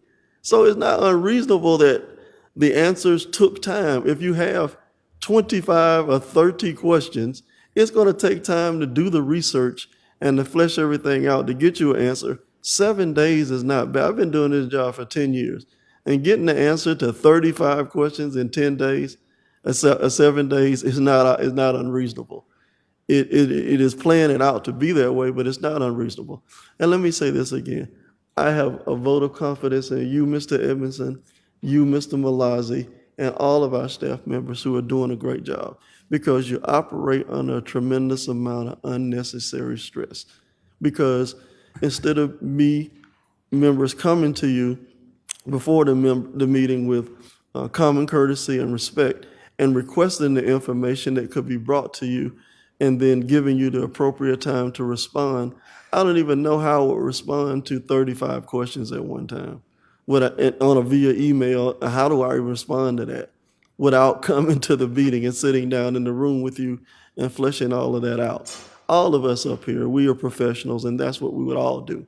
I'm calling on Councilwoman Barbara, anybody up here with that many questions, not to do this at a public meeting, but to ask for a private meeting and to go in and sit down and to get each and every last one of these questions answered. I'm glad that you came and you had the evidence that you have everything in the book that has been requested. And sometimes it's like we got the answer, but we don't like the answer that was given. I can't ask for the answer and then say, expect the answer to be the answer that I expect. I might not like the answer that I'm given sometimes, but that's just how it is. And then there will be another series of questions that'll follow up with that. So let's try to make sure that we have mutual respect on both sides of the dais and that we endeavor to understand that the citizens have invested time here. I see my constituent, Mr. Fritz, is sitting here tonight. He decided to come down tonight to see what his city government was all about. This is what he's witnessing. This is not, I apologize for you coming to see this because this is not what we do and this is not how the city ought to operate. It should be handled in a more professional manner and we would treat our professionals with respect. And that's what we should all do. And that's what the city charter calls for, right? It It is does. a violation to come up here and to castigate somebody in public over the dais like this. We're supposed to do this behind closed door because personnel matters are supposed to be handled that way. And we've gone into areas where we're questioning the professional ability and the ethics of the staff, which is not something that we ought to ever do. So I apologize on behalf of this mayor and council, and we should all do better. Thank you. All right, Ms. Barber, last comment, then I'm gonna go into the Okay, public make hearing. sure you say that to the other council members. You tend to always want to check me and let me know this is my last time speaking. Because well, go ahead, please. My comments are not directed to you, Mr. Edmondson, Mr. Malazi. You can only do what you are being allowed to do. My comments are directed to every member of this governing body. The dysfunction and chaos that you see in our city comes from members of this governing body. I don't need to schedule a meeting with any staff member. What I do expect when I send them questions that they respond, what I expect is that member of this council will stop interfering. That's what I expect. I expect that members of this council will allow staff to do the job that they've been hired to do without repercussions, without retaliation, without fear of losing their jobs. What I expect is that members of this council will stop interfering with the operations of this city and the financial aspects of this city. That's what I expect. I don't need to have a one-on-one conversation with Mr. Malazi or Mr. Edmondson regarding a list of surplus items for 2025. They can just respond in the email. I don't need to have a one-on-one conversation with Mr. Malazi or Mr. Edmondson regarding a marketing plan. I just sent the email. Respond to my email. Respond to me. I'm the one who sent the questions. I don't need to set up any meetings with anybody. Respond to my email. My comments and questions are for the public's knowledge, because I want them to see how their government is being operated. I want them to see how their city is being managed by these people. These are the same people who said that they didn't know how we were able to mismanage $32.9 million. They didn't know. When it comes to me, I'm going to provide the proper oversight. I believe in accountability. Every single one of you. And you too, Ms. Holliday and the city attorney. Every employee of our city, I believe in accountability. Absolutely. Am I disrespectful to no one? Me simply asking questions is what's upsetting some people. What I want is respect in return. What I want are answers to the questions that I ask. If I ask the questions, please respond to me respectfully. I asked regarding two zoning items in my district. I called and asked about two zoning items that are in my district. They're being heard on the same day as my community Point of order, forum. Your Honor. So when you talk Mayor. about calling staff and having Point of conversations with them, What's your point and of how order? staff is being This used. is, we're off the how- topic. Please It has stop nothing talking to do over with me the while I'm budget. talking. I did a did point not of interrupt order. you when you were speaking. Stand by a second. When I asked staff about deferring those two items Point of to order. a planning commission meeting in December, I asked because those two items are on the same date. Point of being order, heard by Your- the planning Mayor. commission What is your on the point of same order? date as my community My forum. point of order is If that that this ain't has nothing to intentional, do it with the is. budget. You can stop. That's not interrupting me intentional. It while has nothing. I am Okay. speaking. I just did a point of order. This Maybe you should is- learn Robert Rules of This law. is a direct Point of order example that how this this has nothing how to this do with the council budget. used I hear your staff. point of order. I hear your They point of order. use Thank you. staff to I hear your- manipulate Gaslight. I hear your them point of order. and Thank you. have them doing things that they shouldn't do. Stop interfering. Allow staff to do their jobs. Allow them to do their jobs without you all interfering with them. So you can get up here and try to make the public make it appear as though, oh, I'm disrespecting staff. I absolutely am not. That is you and your gaslighting. No. Master manipulators. No. We got 2 of them on this council. Mayor, Okay now. Master manipulators. point of order. Oh, I stand by, asked for stand by. questions. I asked for answers to my Ms. Barber. questions. I'm going to send Mayor. them. I'm going to email them to the governing body, the city manager, the Mayor. city treasurer, Stand the by, city please. clerk, the city attorney, just like I did the last time. I'm expecting answers directly from staff, not them just putting it in the book. Please respond to me and my questions. Thank you. All right, now, on that note, we will open up this public hearing. I need for folks that have approval for the public hearing or approval for, for the budget for this public hearing. In my far left, anybody wants to speak in my far left? Anybody in the middle? 4. Anybody on my far right? 4. Seeing none. Anybody against any comments that were made in the public hearing for the budget? My far left. In the middle. Far right. No comments whatsoever. So I will close out this public hearing, and we have the next hearing on December 8th, and we'll go forward with that, that hearing and approval on that date. Now we'll move on. Actually, what it is now, we have an executive session. So we put the executive session early. They have some issues to take care of. So I'd like a motion to go into executive session, please. Mayor, I'd like to move that we go into executive session for real estate, personnel, litigation, and cybersecurity. All right, is there a second to that motion? Second. Mr. Alexander, second. All in favor, please indicate. Okay. All opposed? Abstain. 301. Ladies and gentlemen, we're back. We're going to executive session.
that they went and got 3 quotes and they took from the lowest quote that they have. And I know we said discount cars or whatever case may be, but I can't remember. Maybe if one of y'all can come up and kind of explain to me real quick who we were going to try to go with, or and what was the reasoning for it.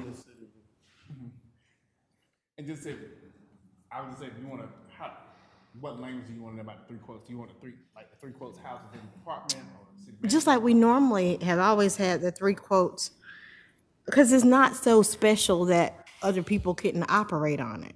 I mean, couldn't repair. It's not a special repair. It's not a special equipment. You know what I mean? It's not something that other businesses don't do.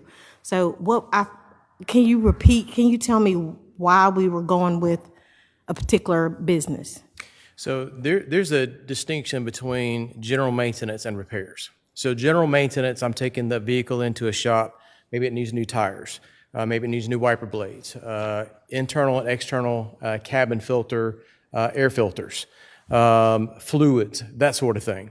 So the easiest way I can explain this is simply this. So if you take your personal car and you start searching online, you can find a multitude of different vendors and manufacturers to replace the tires on your car.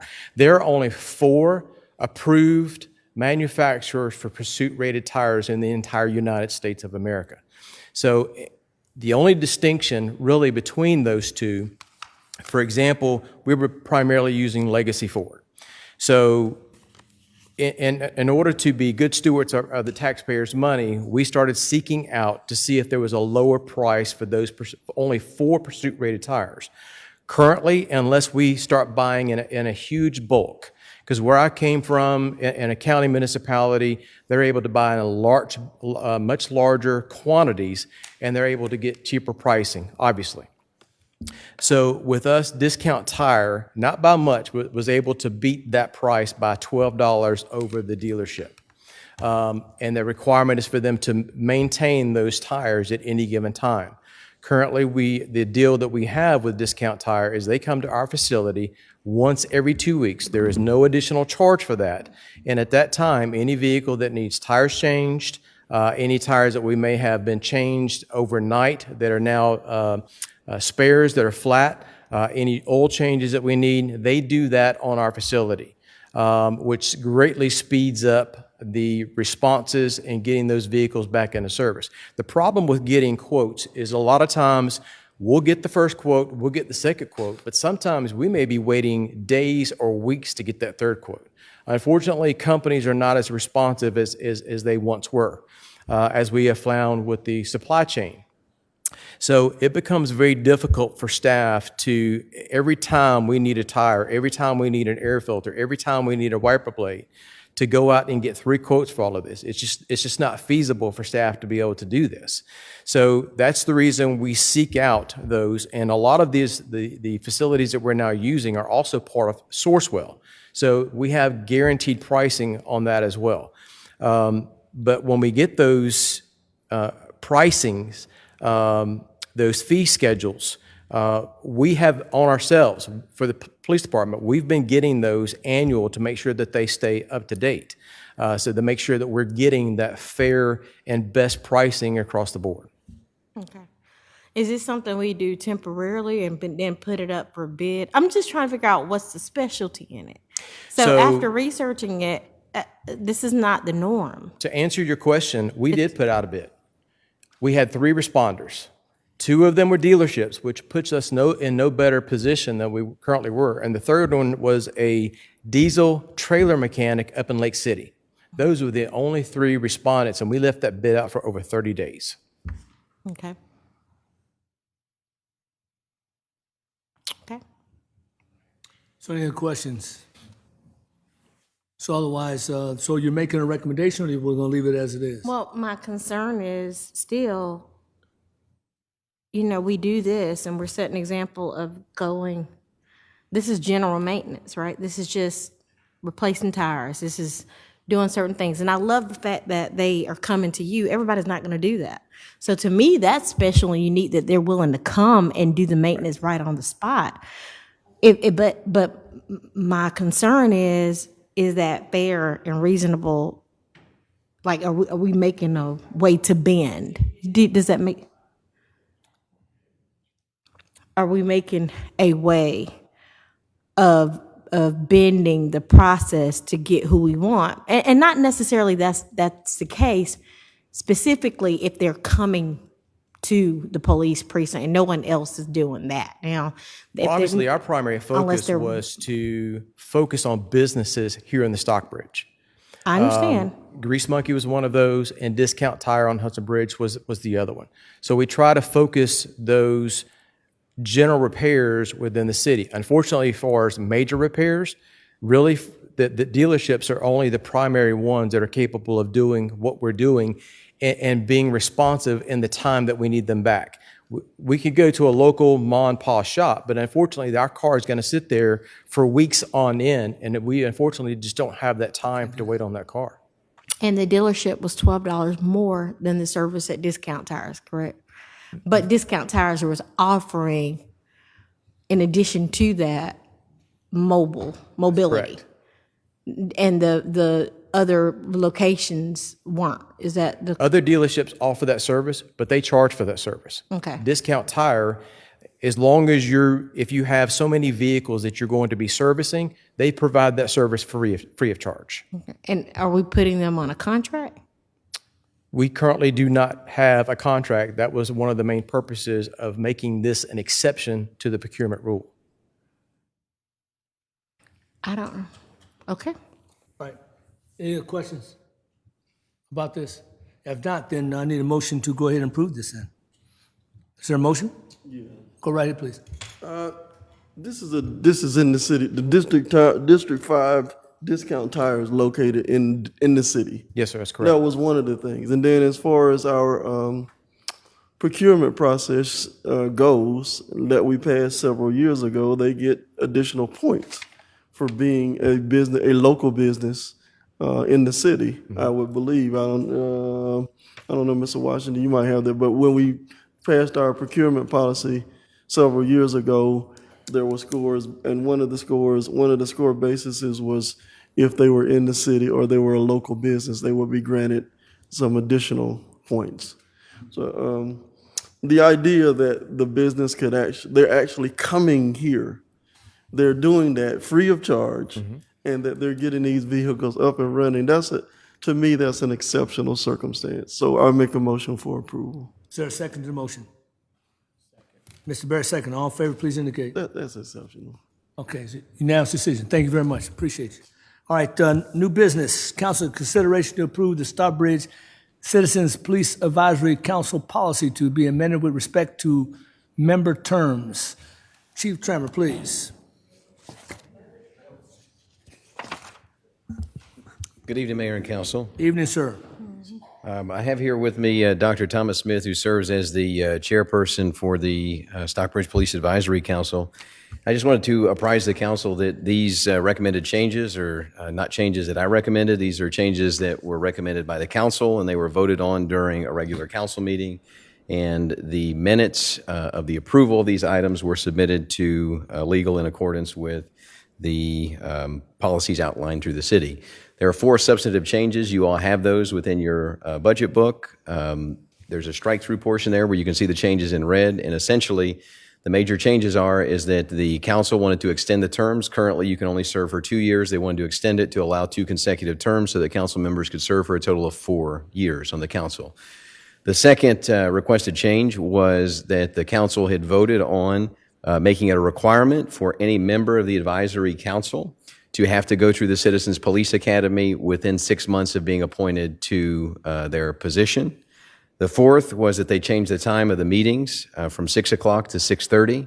And then the last was that it listed me as the police chief as the facilitator and overseer of the meetings, and that language was modified to make sure that it's the chairman or the vice chairman of the Police Advisory Council. And we are requesting your approval for those changes. If you have any specific questions, I'd be glad to address those, as would Dr. Smith. I have one question.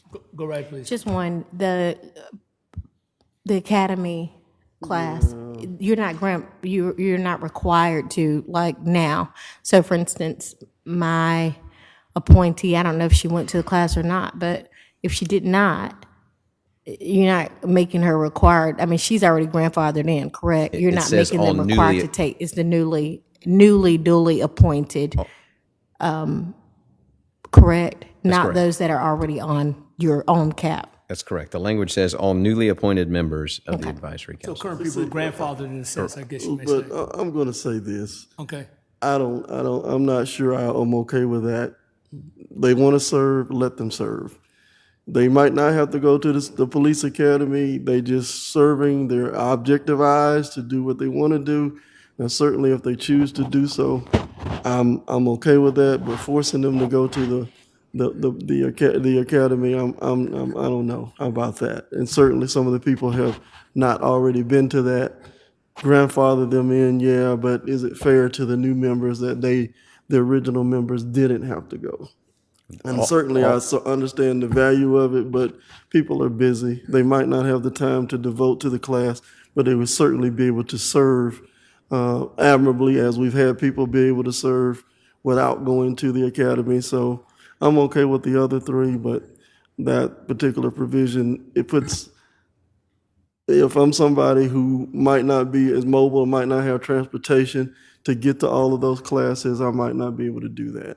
So I have some concerns about that provision. How about maybe highly recommended or recommended? you say? Recommended would be okay. You know, something like that might work. Yeah. I will say this, that of the 12 members who sat on the advisory council, all but 11, Ms. Gant's appointee, have been through the Citizens Police Academy.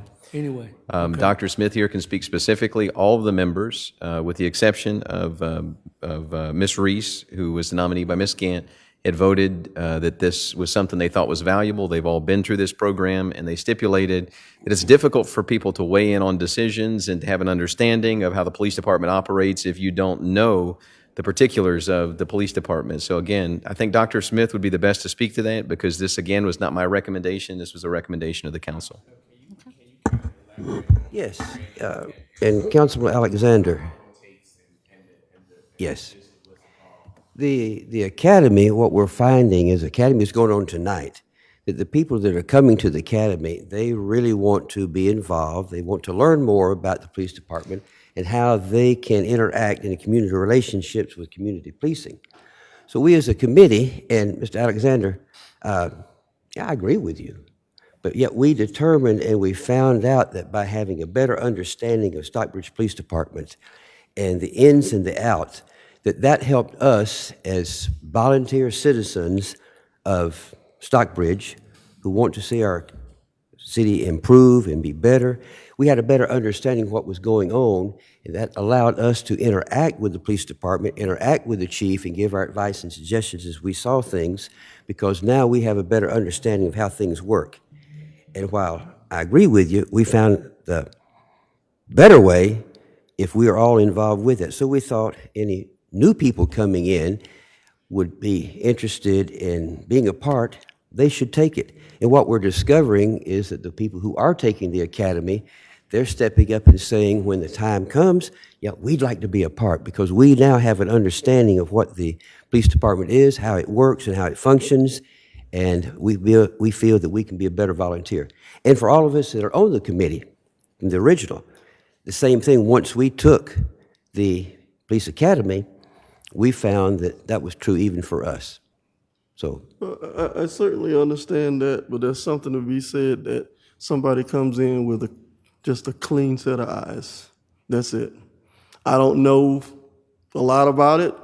I want to learn some things about it, but the perception is 9 times out of 10, there's going to be 99% of the community has not gone through the police academy. They're going to be looking at it and making judgments just like the person who hasn't been to class.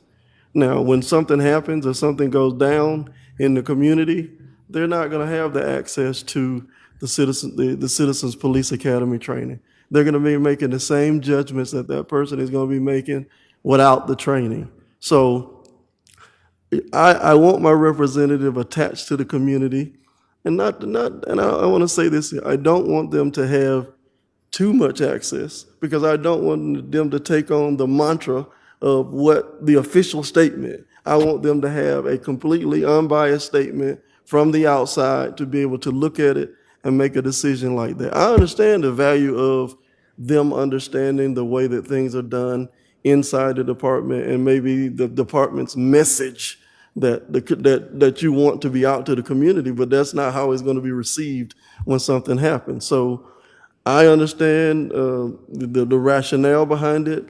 I agree with the mayor that I would say that it would be strongly recommended that anyone would seek this out, but that it wouldn't be requirement, because now I got to go out and I got to find somebody willing to go to the committee meeting, as well as somebody who's willing to serve on the committee. Sometimes they might be willing to serve on the committee because it's a once a month requirement versus going to a series of classes, and that would be up to them. That's my point of view. The council is going to vote how they want to vote, but I certainly would say strongly recommend it, but it wouldn't be a requirement. Questions on this side? Go ahead, please. Good seeing you, Mr. Thomas.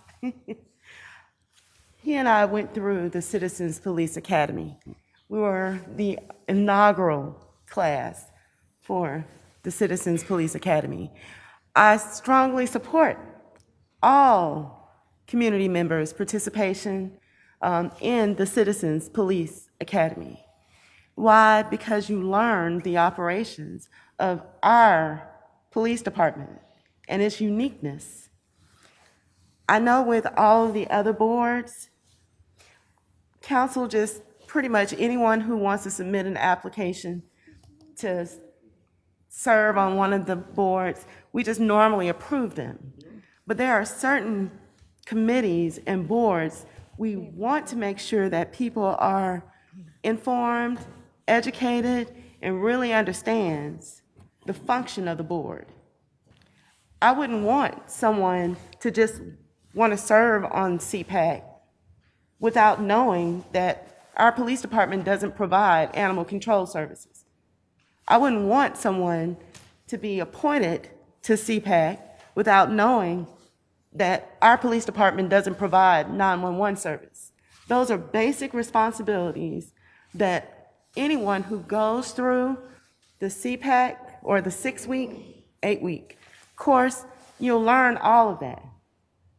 So all of the fundamentals would be learned through this CPAC course or Citizens Police Advisory course if they take that first. So I support what the CPAC committee is recommending to the council to make it a requirement. It is necessary. Anyone who wants to participate on this particular board or committee, they must show a level of commitment and dedication. And that means going through the 8 weeks course. That's my take.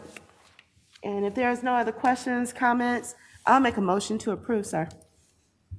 All right, Mr. Barrett, do you have any comments at all? No, I've already stated my position on it as well. All right, so what is your motion?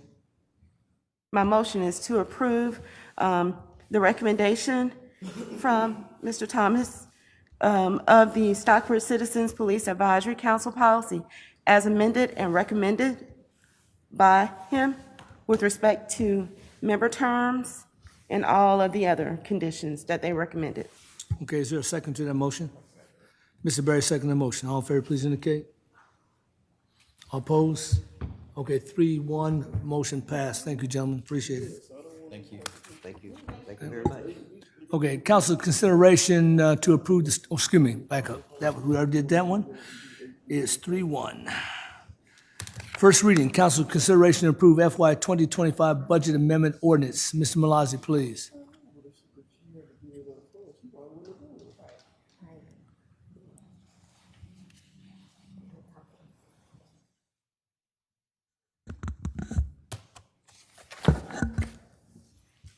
Good evening, Mayor and Council. Good evening again. While the presentation is coming up, I really wanted to talk about budget amendment. It looks like sometimes we misrepresent what budget amendment is. Budget amendment is a budget is estimate, forecast, projections of what we feel we are going to receive revenues in various line items, be taxes. We may say we are going to receive 7.4 million, but it's not everyone that will pay. So we'll say we are going to receive sales tax. It's just an estimate. There are various things that will happen. We may have more business, we may have less business. And the money may be more, the money may be less. Hotel, motel, revenues. And that applies with expenses. There will be some we say we are going to spend so much on sidewalks. It may happen to say we spend less because the priorities have changed and we have moved money to somewhere else. Or we say this year we are not going to do it, we'll do it next year. So with all those projections, there come a time halfway, you committed money somewhere else, you say, okay, why should we give money to public works while community development, they need more money and they don't have? So we may move. That's the time you can move. I'm just giving an example, not that I've got anything with public works or community development. Or the city manager may see something. Okay, let me do this. Council may say, how about this one? And sometimes we overprojected. You have to come home. Sometimes we underestimated, as you see some revenues. You have to up it up to avoid having a 600% increase in sales tax because we budgeted 5,000 and we have received 16,000. So you bring it to where it's supposed to be. That's budget amendment. And when you are doing budget amendment, you have revenues, you have expenses. Whether you are going to make transfers, but they have to balance. So last time we had about 32 million budget. The major purpose of that, or the major difference of that, was that many of them, they didn't budget. In the budget, they put 000. But we had revenues, T+, SPLAS, different capital projects. They had corresponding revenues. So what we did was to put into where it's supposed to be. You cannot have budget amendment. The city manager has no authority to make budget amendment. The finance, no. It's only the governing body. And if you are spending without it being allocated by governing body, you are just going against the regulations. That's what budget amendment is. What you see today is the 8 million, 8.8 million. It doesn't mean that we have overspent or the city is blocked or the city has run out of 8.8 million. But this is what we projected, so there is up and down. Now, we have 2025. That's where we have now. This is the budget that we are in now. And we have gone through half a year. We have to make changes. When the year ends, December 31, 2025, we'll have to make a budget amendment next year. All these are official reports. The only official report that you have is from the auditors. And the auditors depend on what we do, because auditors are not there to make home for us. We are here to put our house in order. They are there to verify what you did is wrong or what you did is not correct. You ought to have done 1, 2, 3. So our 2025 budget, I'll start with general fund. And on the general fund, at the top, there are revenues. And on the revenue side, we adopted our revenues of 29.2 million general fund. And the distribution of expenses on general fund are listed on the left, so that means it's every department. And it starts with our governing body, how much was allocated to them when we're adopting the budget. Then we have the city clerk, we have the executive, we have finance, we have non-departmental, and we have business services, we have information technology, we have human resources, we have government buildings, we have municipal court, we have police administration, public works, city events, parks, permitting, planning and zoning, economic development, Main Street, GIS, and other financing for a total of 29.2 million, 29,290,311. This was the adopted budget from January 1 to go through December 31st of 2025. A lot of things have happened. And now, that budget of 29, you'll see on the right side, we have received more revenues than we projected. We projected we are going to receive 29.2 million, but now we are anticipating to receive 32.1 million because some revenues have come way more than we anticipated. But also expenses have gone up. And then we get into governing body. Several factors, again, that have made the expenses to go up. Some of those ones would be running costs. Some of those would be how we anticipated the insurances to be. Now they are even more. Then we have, again, still on the governing board, instead of 581, it's still the same, 598, less few $100 are in there. The city clerk, executive, finance, non-departmental, business license is on the right-hand side. Information technology, human resources, governing buildings, municipal government, municipal court, police, public works, city events, parks, permitting, planning and zoning, economic development, Main Street, GIS, and other financing. On the left-hand side, we adopted the budget at 29.2 million, general fund. On the right-hand side, we are projecting to end the fiscal year come December 31 by having 32.1 million. This will be much, much closer than what we adopted. Come January, February, you will see that 32 may be 31, maybe 33.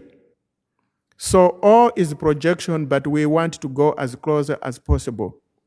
There is no running short of money. It's a good news story. Second page, that is to do with the other funds. We have various funds. General fund, as the name applies, is general. The rest of this one on this page, they are specific purposes. General fund is different, but these are specific. We have confiscated assets. As you will see, budgeted 0, but we got at least, we have 338. Then we have property and the evidence. We have red speed. We have ARPA funds. ARPA was budgeted 0, but you will see on the other side we have spent. I talked about 1.9, because when we received ARPA money, we didn't put in separate. We put it in general fund. General fund used that money, but we are obligated by the funder, which is the federal government. We have to fund. So we are funding ARPA because we used ARPA money. So you'll see 1.9 until those projects are done. That 1.9 is being allocated to fund the project. Or else, as you remember, we were supposed to have refunded 2.2 million. So this is the end of it. We cannot have any new projects funded by ARPA because there's no funding. And then we have grants. Hotel, motel, we are on the left-hand side. Hotel, motel, you see we budgeted for 425,000. We expect it to be the same. So there's no change. On the amendment, it's the same.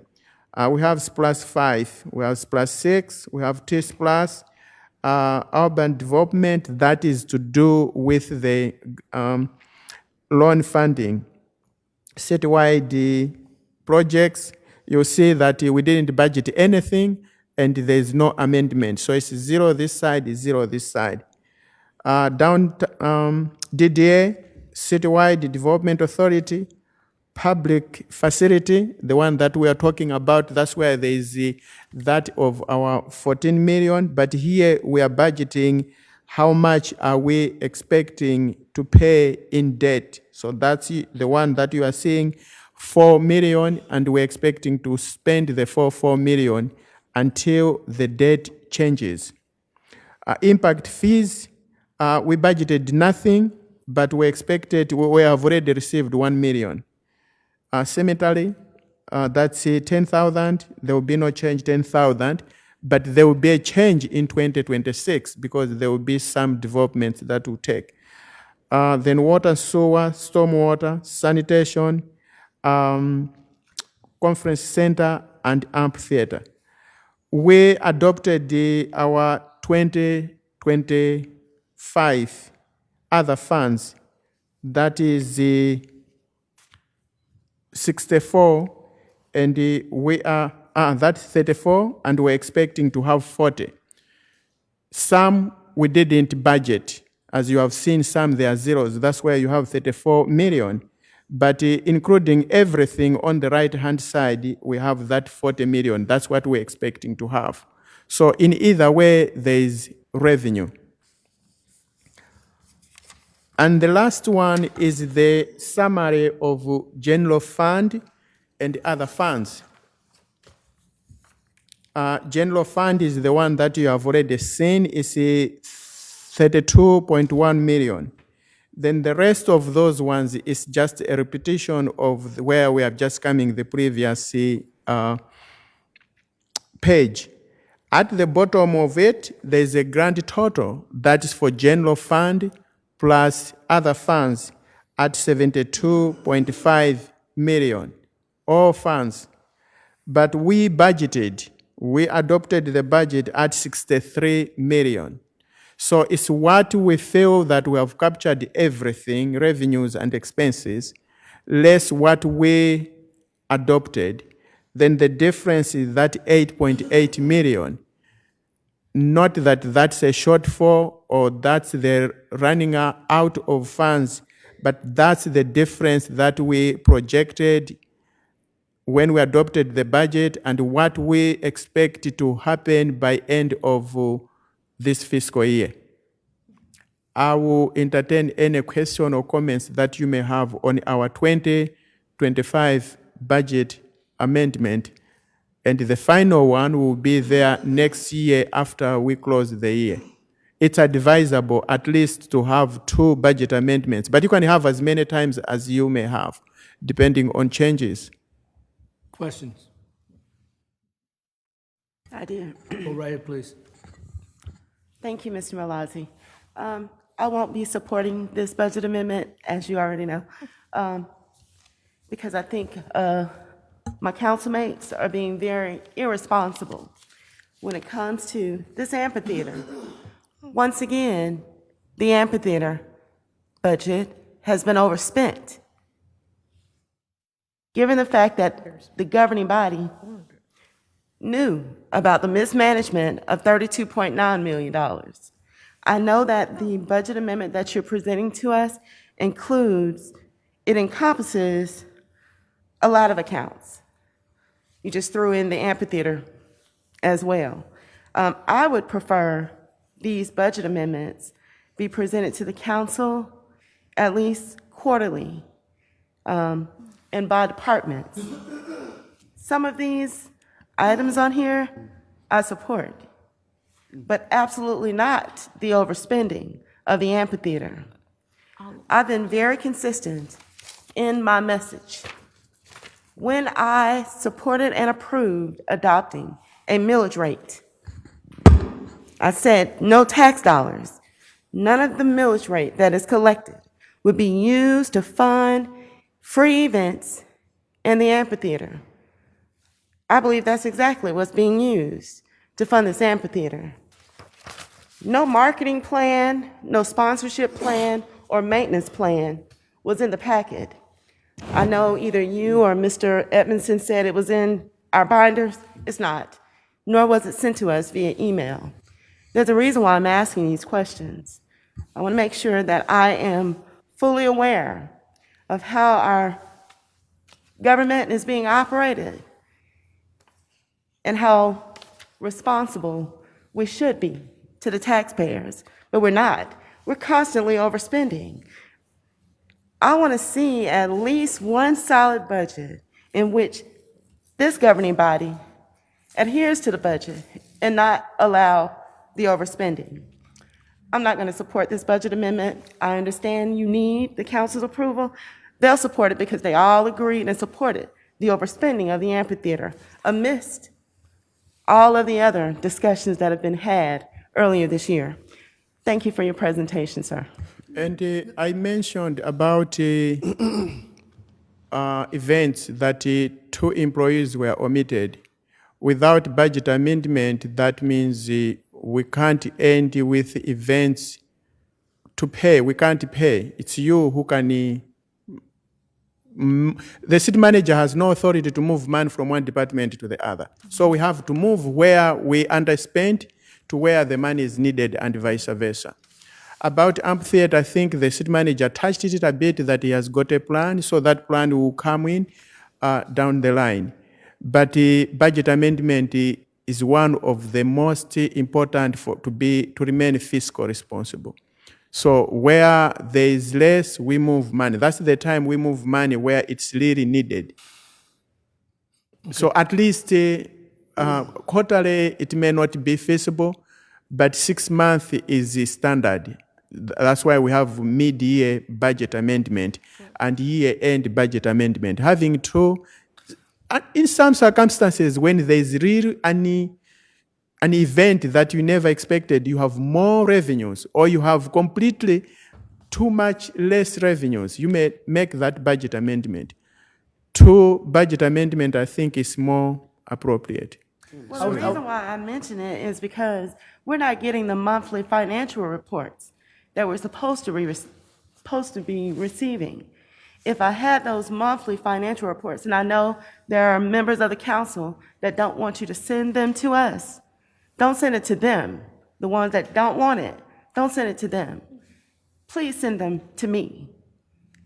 So if I had that, I would know where we are in our spending every month, at least quarterly. That's all. Thank you, sir. I would think the standard process for the amendments that you indicated will probably suffice for the majority of the council. And of course, if you send any information to one council, you send it to everybody so everybody sees that as well.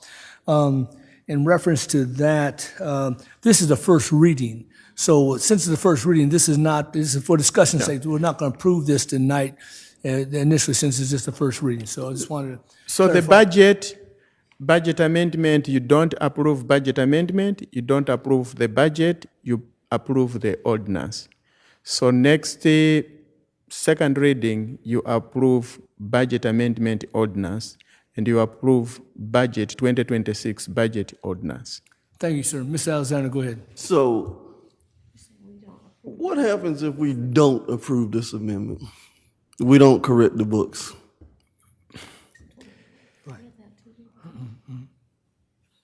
You will make the staff, because we have to operate. So you make staff do things that they are not supposed to do, which has been happening. You remember one time I said, we let you down because we are doing things on your behalf. So I give an example of I don't have enough money for event staff that we omitted when we were preparing this budget 2025. I talked to Ms. Webster.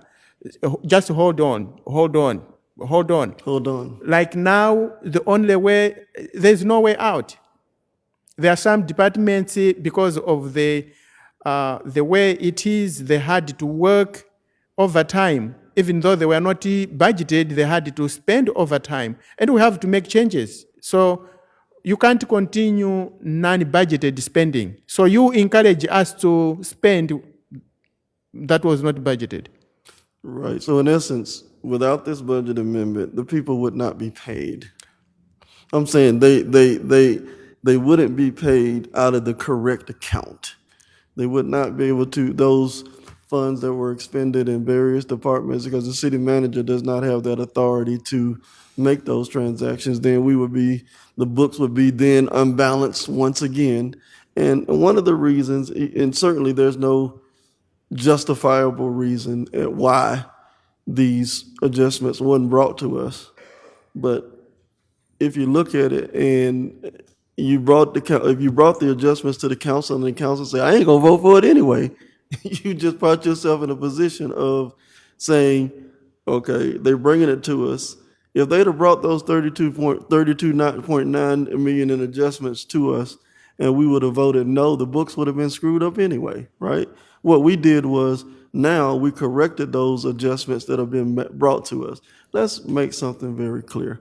There was never $32.9 million missing, correct? It was there was transfer that needed to be made that we made. Is that correct? That's true. And the majority of it, they were never budgeted. But spending, we had to spend because money was there. So we were spending, it was non-budgeted spending. So we were doing things without the approval or allocation of council. You have to allocate money to spend. And that's the reason why, if it's not in the budget, it doesn't exist. Mm-hmm. Because you can't tell me, treasure, find money. I can't find money if you didn't allocate. Right, and that's the purpose of the budget amendment, is to correct the budget to make sure that at the end of the year that the budgets, are balanced, and that this is to where we're going. And as we go along, what I want to take my time and I want to explain this so everybody understands. The original amphitheater budget was set at $2 million for 2.6 million for 2 concerts, right? The first year, or was it 2 or 3? Two concerts the first year, right? In 2023, in 2024, and 2025, for some unknown reason, those numbers were not changed when we had 15 concerts one year and 12 the other year. The issue is the budget was never adjusted. So the staff was adjusting those budgets inside the line items. But in actuality, what should have been happening is incorrect management before you arrived. The budget for the amphitheater should have been adjusted upward in order to account for the actual budgets instead of leaving it at $2.6 million for 2 concerts or thereabouts in what we're speaking. So no one in plain layman terms would have ever thought that you could get 2 concerts or for $2.6 million with a grand opening and that you would be able to have 15 concerts for the same amount, right? That it just doesn't make common sense that you would be able to do that. And I think going forward, this council is not going to sit there and set the budget at $2.6 million. I would expect that the city manager would not recommend an unreasonable number like that, because we've exceeded it every single year. The number needs to be set at where the actual budget is. This year, you're showing what, $4.4 million? That's probably where the number needs to be at, somewhere in that range, in order to make it happen once we get all the data back in. You got to set the budget at, you can't say, okay, the budget for the police department is $8 million this year, and then you want to increase the budget, you want more police officers, you want more staff, and then say, oh, we're not going to increase the budget at all. And as I think the city manager has put very eloquently, is it's not the benefit of the ticket sales. It is the overflow. It is the economic development surrounding this area. This area was depressed and dead before we built the amphitheater, dead. Now we have Burlington that has bought and is opened up here. Burlington is open here, right? We have Frozen Smoke open across the tracks. We have Crown Pizza that's open across the tracks. We have Peach Cobbler Factory that's open down the street. Numerous other businesses are coming to the area. The old Burger King that many people have asked questions about, a Panda Express is coming in the old Burger King on Highway 138. 7 Brew is coming right there in the Walmart parking lot. The overflow economics, you can see it.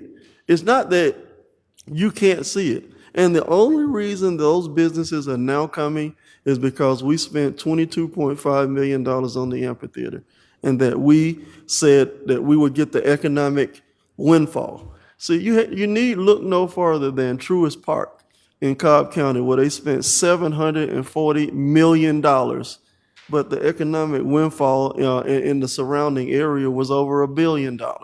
And that's what will happen. That's the kind of, not on that scale of $1 billion, but with certainly the economic impact will pay for many times over what we're seeing in this particular area. So again, right here, I think later on, the Planning Commission, Tim Hortons Coffee is coming right there at Rock Quarry Road and North Henry Boulevard. Those businesses aren't coming by accident. They're coming because we invested in ourselves. And we showed the world this area, which was depressed, is now Class A. The amphitheater is Class A. The City Hall is Class A. Over across the street, we reinvested in the businesses in downtown. The Publix is invested. See, I was just at a ribbon cutting, right, Friday, Mayor, right? That's right, absolutely. We were at the Burn Boot Camp. Right. They spent $500,000 remodeling that building down there. They had been sitting there depressed for numerous years since, I think, Probably a good 3-4 years. yeah, I think it was Tulipi's restaurant that was there previously, Commissioner Thomas's restaurant before she got into politics. It had been sitting there empty until that time. Now a new business is in that location. And we're going to do the study, and we're going to show you what the umbrella looks like in this area. I would dare say the Jodico development has benefited from what we've done in the city center too. The whole total aspect of what Stockbridge looks like has changed because we invested in ourselves. So I certainly appreciate the investment, and that the courage that this council has shown in turning around this completely area that was so depressed that nothing was coming here. The first 4 years or 5 years that I served on council, and you served on council, Mayor, and Councilwoman Gatt, y'all served on council, there was absolutely nothing going on in this area, nothing. There was no development, and people were fleeing right and left.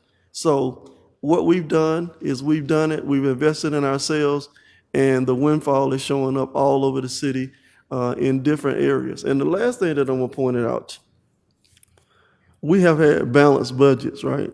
We balanced the budget. This budget is balanced, and that's going into 2026. And as a matter of fact, this budget has, as you just indicated to us, there's $32 million in revenue, right? And then there's $29 million in expenses. That's what you just showed us on the diagram, right? We adopted 29.2 million. Mm-hmm. Revenues have grown up from 29 to 32 million. Mm-hmm. Right. So revenues have gone up from 29 to 32. Now, again, what is explaining that total increase in revenue in the city? The economic development that we've invested in ourselves. So young people like Mr. Fritz over there can have activities in the community, and we can have college people like Jaden there to come back to the community with a job, and they like to invest in this community, and that they could be here and they could live here, and they don't have to live downtown. They can live in the suburbs, and they can spend their money right here. The young professionals is what we've been missing. I look forward to having more young professionals move to the city, because the population, and the one thing that we understood, and I'm going to close by saying this, the Downtown Development Authority did a study. The average home built in this downtown area was built in 1966. What young person wants to move into a neighborhood with 50-year-old homes in it, right? Now, all of a sudden, we've had numerous developments. I look at Diamante down the street. Young urban professionals are moving there right next to Publix, right across the street from the park. I say mission accomplished. And this is the vision of the city. And that's the direction that we're going in. So I appreciate the courage of our councilmates. Thank you. You had something, ma'am? I did. ahead, please. Just a couple comments. Number one, the council was not aware, and nor are we claiming that we mismanaged any funds. As we've stated before, you've provided us notice of the policies and procedures that did not come before mayor and council until this year, this summer, and we are still straightening those out. In addition to that, the budget amendment that you just presented to us, I kind of cringe because like I said, the moment we started and broke ground on the amphitheater was the moment that I started looking at what's the next project. Not harping every single day on the amphitheater. And I'm not trying to brush over it, but the budget, there are so many more amendments that took place. And I think people are they want to beam in on that and act like the conspiracy is, oh, that's where the money went. That's all of it. That's where it came to. And that's not true. It's not. If you look at the numbers and the amendments that took place, the actual spending versus what the budget was for, it was in every single department that did not come back to us to get amended, not the amphitheater. And that includes governing body, city clerk, executive finance, non-departmental, business services, information technology, human resources, government building, municipal courts, police administration, public works, city events, parks, permitting, planning, zoning, economic development, Main Street, GIS, and other financing. Every single one of them. So we can lay off the conspiracies of that. We've said that over and over again, and what we're doing right now is correcting every single thing. We have a new finance director. They brought it to our attention. It has not been mismanaged. There are no criminal activities. The money has been found. The money is there. It was a process. And yes, we under budgeted. For various there was some that we refused to budget for and we were uncomfortable with at one point, was because we under budgeted prior to annexation. We have more citizens, we have more constituents, we have more land, we have more roads. When we brought those projects, when we annexed other people in, we had 7,000 people we brought it, 6,700 people in. We also had responsibilities and road responsibilities that we didn't have, that were the responsibilities of major road projects. So let's be clear that those conspiracies and those I gotcha moments are over.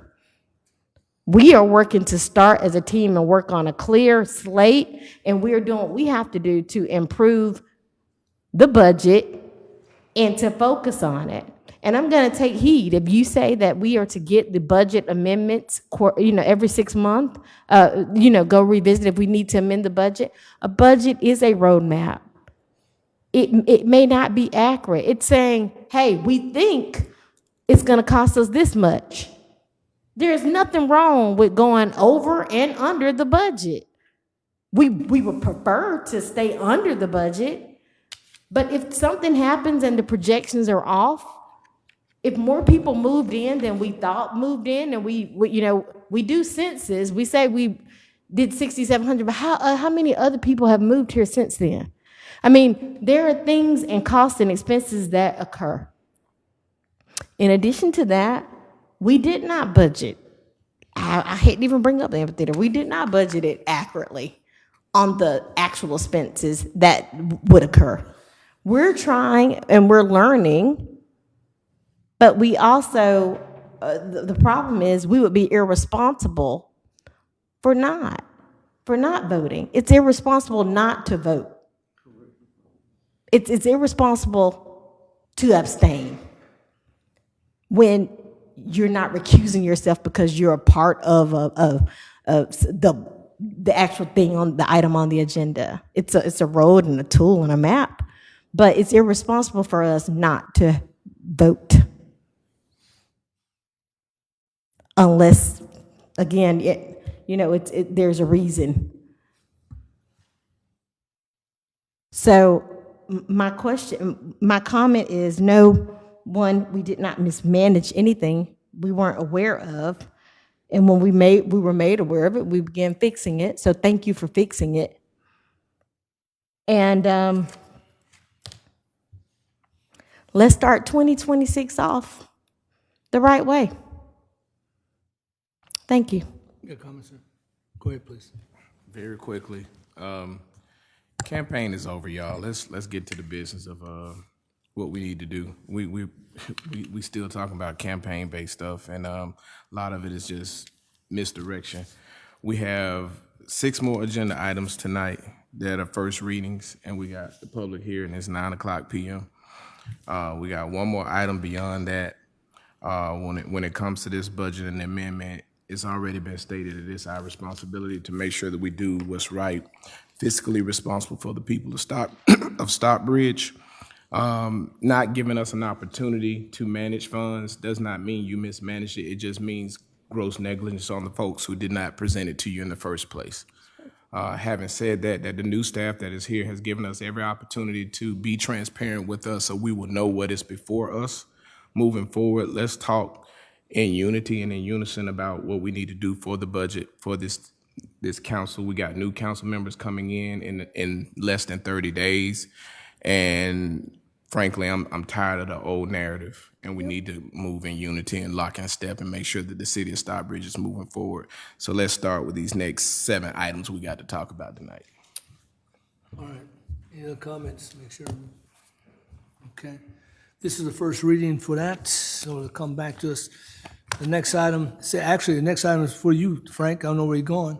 Council consideration to approve the ordinance to amend the Title III of the City of Stockbridge Code of Ordinances regarding finance to amend Chapter 3.20 thereof entitled Credit Card Payments, to provide for convenience fees for certain transactions citywide effective 1 January 2026. It says you're the presenter. So it came a time when we had COVID, 21, 22, and the council decided, or it was recommended to council to say people are unable to pay credit card fees. When we have services, we have options how people can pay. And as you know, these days, most people, they will pay using credit card. And those credit card they are paying, it's not free. Their credit card services, fees. Some they charge 2%, some they charge a fixed amount of $5, $2, $3. So you allowed. How you arrived there, I don't know. I'll give you the reason why. Because if we say for you to do zoning, planning, the amount is $300. Someone pays you using credit card, and you absorb the credit card fees. That may be $7, that may be $12. The services are no longer $300. They are $300 less fees. Just from there, our calculations of estimates are not correct. So I'm not advocating because COVID is gone, but we have to be realistic. We have to be real. People, they chose to use credit card. They will have to absorb the fees. Somewhere, somehow, we are talking about credit card is not here. Those are the fees we're talking about. So the more revenues we receive, the more fees we are charged. Mm-hmm. So it goes into thousands. That 40,000 that was mentioned is just one area. So I just want to, and I agree with what you're saying. So if, let's say somebody came in and they, on a new development and they send a really big check, they're not going to pay cash for that, right? These new developments, some of these development fees, what are some of them, Ryan? Come to the podium real quick. Sometimes somebody send in a development charge on a big development. What are they paying? I mean, it varies. I mean, they can pay on the building permit. The assessment fees can be $50, $60, $70,000. Yeah. Right. So it's 2% of that, right? So it'd be 2% of $70,000. And most of those ones you are talking about, they are not the ones that will use the I know, but card. I'm just saying if payment in terms of just what we're doing in terms of these fees that they're paying. Somebody comes in, they pay a water bill, right? The So water bill's 2% of $100, it's still 70,000, yep, 2% of that. of that. And multiply that times all of the people paying the water bill or whatever bill that is, that number goes to be astronomical. So I understand where we're going. And I do remember during COVID, what we were doing was we didn't do shut-offs. We stopped doing shut-offs. We stopped doing a lot of things. And one of the things we did was suspend the credit card fees because there were so many people unemployed and out of work. So it is time to rescind that. It is. All right. Anything else you need to add, sir? Oh, okay. Any other questions? We have to have a hearing here and no. That's the first hearing, so we'll move on. Okay. Now, we got first hearing also. We got several first hearings, actually. Text amendment case TX 2025-04 for facade building materials citywide. Council consideration of the ordinance to revise section 4.4.4 on the Unified Development Code, UDC, to establish updated requirements for building facade materials for non-residential and multifamily structures. The proposed ordinance outlines material standards to promote architectural consistency, durability, and neighborhood compatibility. Mr. Anderson, please. Mayor, for the sake of time, I'm just going the building. Right there, second. I'm just going to give a brief summary of this. Basically, what we're requiring on this text amendment is that all commercial establishments, all multifamily, all duplexes, and things of that nature be 75% brick or stone. And there's other list of acceptable materials, but the primary facades and at least two sides have to be brick or stone. So we're trying to ensure architectural uniformity across developments to maintain neighborhood aesthetic character, support sustainability and durability, enhance quality of life, and update building standards. So basically, we're just requiring all commercial buildings, multifamily, townhomes, and things of that nature to be 75% brick or stone. Okay, this is first reading. Like there's several more first readings coming up. So otherwise, this is something that we go through first reading for discussion's sake. Whatever questions the council may have, and we look toward the change come before us for all these or whatever we agree to here come next month. Is that what we're looking forward to? Yes, sir. We'll be coming back for the final version to get it adopted. If council has any input tonight, we'll take that and include it in these ordinances. But we hope to get them adopted on the 8th of December. And one last, Go ahead. I need to remind council that projects that have already been approved or in the hopper right now, this doesn't apply to, and also it doesn't apply to developments that are governed by a master plan or a development plan. You have to amend those individually. But anything going forward as of the adoption of this ordinance will have to be 75% brick or stone. Current things are grandfathered in a sense right now. Yes, sir. Okay. Yes, sir.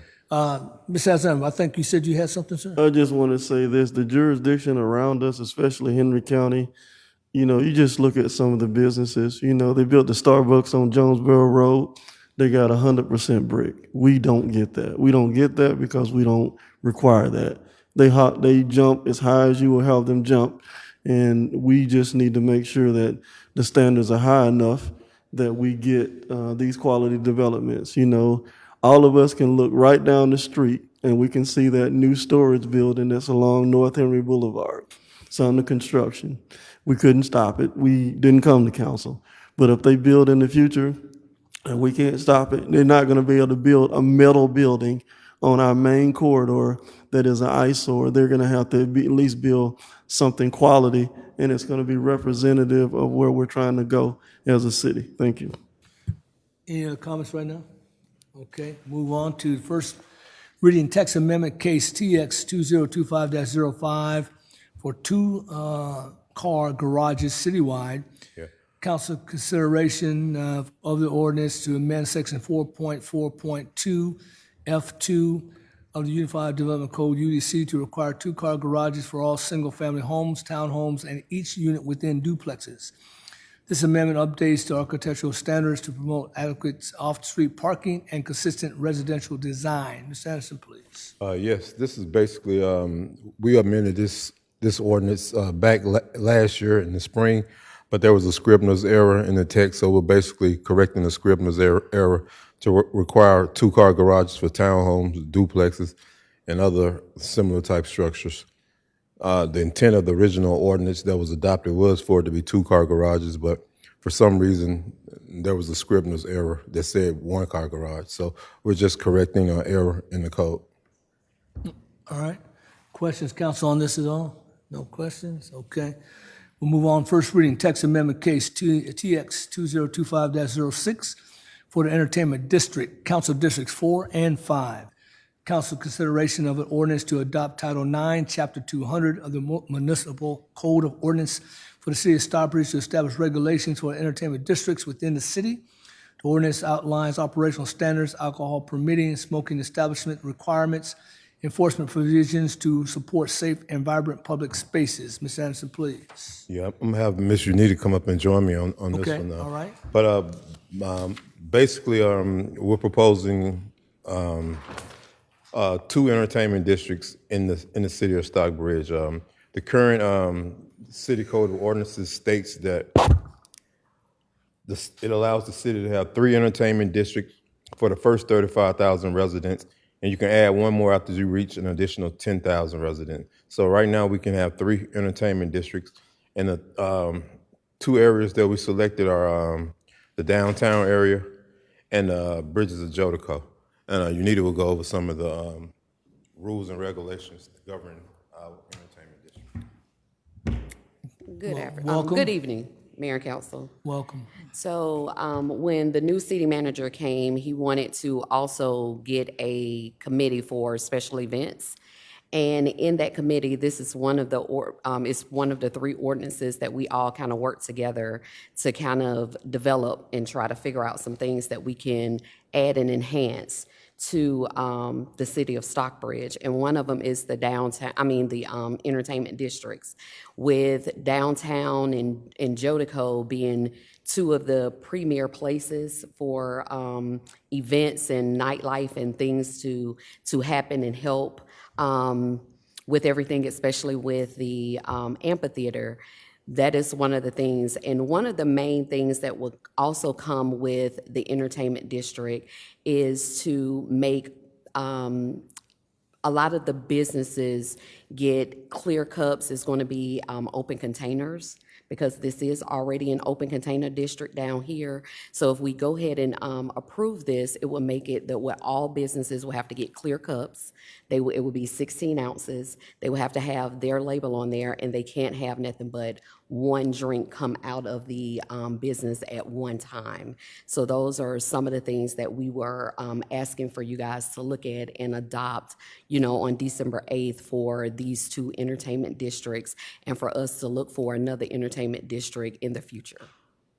All right, good deal. Now I was going to ask you're there, Unita, but ask Mr. Anderson, what do you think that 3rd entertainment district would be? I got an idea in my mind, but what do you think that would be? We're thinking about if Patrick Henry unfolds a certain way, we're thinking that's a possibility. But what's your suggestion? Well, I was just thinking, we got a bunch of restaurants right around on Rockroy Road, really, too. But I don't, I don't know. Well, yes, it intersects with Eagles Landing. So, but I was just wondering about that. But Patrick Henry, as you get on the south side of Patrick Henry, closer to Jodico. Yeah, okay. I was just wondering what the 3rd one would be. Just a curiosity question. Yeah, I was thinking Patrick Henry, but because it's going to unfold similar to how Bridges of Jodico unfold. But yeah, hopefully we're going to have 2, because when the next census is taken, we will be at over 45,000 residents. So there's a possibility for 2. Okay. But yeah, we'll do staff will do an assessment and an analysis of the way the trends and development patterns are occurring, population centers, and the way people are moving. And we'll make a decision based on that, yes. All right. But yeah, that's a good idea. No problem. And also, that's on the next ordinance. All right. Any other questions for Unita here? Yes, ma'am. Go ahead, please. I have one, and I agree. I think that we might need to consider Patrick Henry with Jodico in a certain degree. It kind of ties in together. But my concern is the Development Authority has also too brought up a entertainment and food district, and it is in District 1. It is, we have we have another development coming, and maybe, we do have another hotel that applied, right? And then we have a couple other, some land that might have, and they have already brought interest, and I haven't had a chance to talk to Mayor Council about it yet, but, they asked recently in our last meeting about, a food and entertainment district. So we'll just come back and amend that code to take the restrictions off on the limitation, maybe to increase it to 6. Okay, So we can address it when we get there. thank you. Any other questions as far on this topic? I just had to say one thing. Certainly, I'm supportive of that. Let's have as many as possible. All of those drive economic development. And certainly, what I see is I see Jodico and Patrick Henry kind of being right there together. They're the same. To me, this one. It would be one big entertainment district. And then I see Eagles Landing Parkway being potentially another one where now we have Frida's over there. We have Serafino's over there. We have Link Kitchen and Cocktails over there. We have a number of restaurants over there that would fit into that category. And then hopefully that area starts to develop. I tell you that, but you can't even go over to Frida's and get on that parking lot right now. That business is just booming. So that's what it kind of brought it to my attention, is that those parking lots are jam-packed in that area, and it's drawing people right and left. You know. All right, if no other comments, we'll move on. First reading text amendment case TX 2025-07 for outdoor festivals citywide. Council's consideration of an ordinance to revise Title IX, Chapter 28, Section 040 of Municipal Code of Ordinances for the city of Stockbridge to establish updated permitting requirements for outdoor festivals and temporary special events within the city. The proposed ordinance outlines application procedures, public safety measures, and fee structures to ensure responsible event management. Mr. Anderson, please. Yes, just give a basic overview, and then I'll let you need to chime in. Basically, what this does is try to regulate the number of events that an entity or business or restaurant can have per year. We're proposing to limit them to 4 by one individual business to 4 per year with a 60-day interval. And if they want to exceed that, they can apply for a waiver to the special committee, special events committee of the city. They can apply for 2 waivers per year, so they can have a total of 6 events per year. But we're just trying to regulate that. That's the main component of this. Well, let me ask you this. When you say 4, would that be based on a quarter, or that's just 4 regardless? Regardless. With 60-day intervals. Okay. All right. Thank you. Appreciate it. Any other questions? Yeah, go ahead, please. So this is just to regulate businesses? Yes. Okay, so it wouldn't have anything to do with the amphitheater? No. Okay. We don't have a rental policy for the amphitheater. I don't know what criteria staff has been using or are using, but just curious if this events committee would have any decision-making in the rental policy for the amphitheater. No, ma'am, this don't have anything to do with the rental of that. What the committee is for, what the city manager has done is tasked us with, is always getting together when there's any type of event, whether it is a city council event, a council initiative, if it's a city event, so that all departments are together so that we can make sure that everything goes smoothly and everybody will be on one page. Excellent. I don't understand why the amphitheater would not be a part of that as well then. That was never part of what was given to me as a person that is over that committee. Unfortunately, that's not something that I can speak on as far as the amphitheater goes. Thank you. Okay, Mayor. Yes, go ahead, please. So, Ryan, come back up a second. Now, as we talk about these entertainment districts, certainly as we go and we talking with the people at Jodico, we need a public meeting space over there. Some type of space that is, like you go up to Avalon, you have that central area where the gathering space. There's, in the plans for the original plan for the development, there was a gathering space. And at some point, I know we talked about in some area over there behind Sprouts in that area, potentially some type of gathering space, but we need to circle back to the development agreement and look to see what the green space requirement was, because I could see that area as an entertainment district. We could have, pop-up events over there outside those businesses. It would be super popular, especially with the container law where you could go around and go from business to business just like we do downtown. That area is established already where you could do it in the next few months when we got 5 or 6 restaurants right in that central area. Yes, I'll bring it up to him at the meeting on Thursday. Thank you. Next Thursday, yes. Thank you. Any other comments on this issue? And if not, we'll move on. First reading text amendment case TX 2025-08 for temporary alcohol licenses citywide. Council consideration of amendment to Chapter 9.04, Section 595.1 of the Municipal Code of Ordinances for the City of Stockbridge to establish a permitting process for temporary alcohol sales and outdoor events and special events within the city. The ordinance outlines application procedures, fee structures, and eligibility criteria for both nonprofit and commercial applicants. Ms. Ryan, please. Mr. Anderson, I should say. Basically, what this is, just a quick overview, is we're creating a process for business to apply for a temporary outdoor alcohol permit. If they're having an event, they can have outdoor pour. UNITA will go over the criteria and the requirements.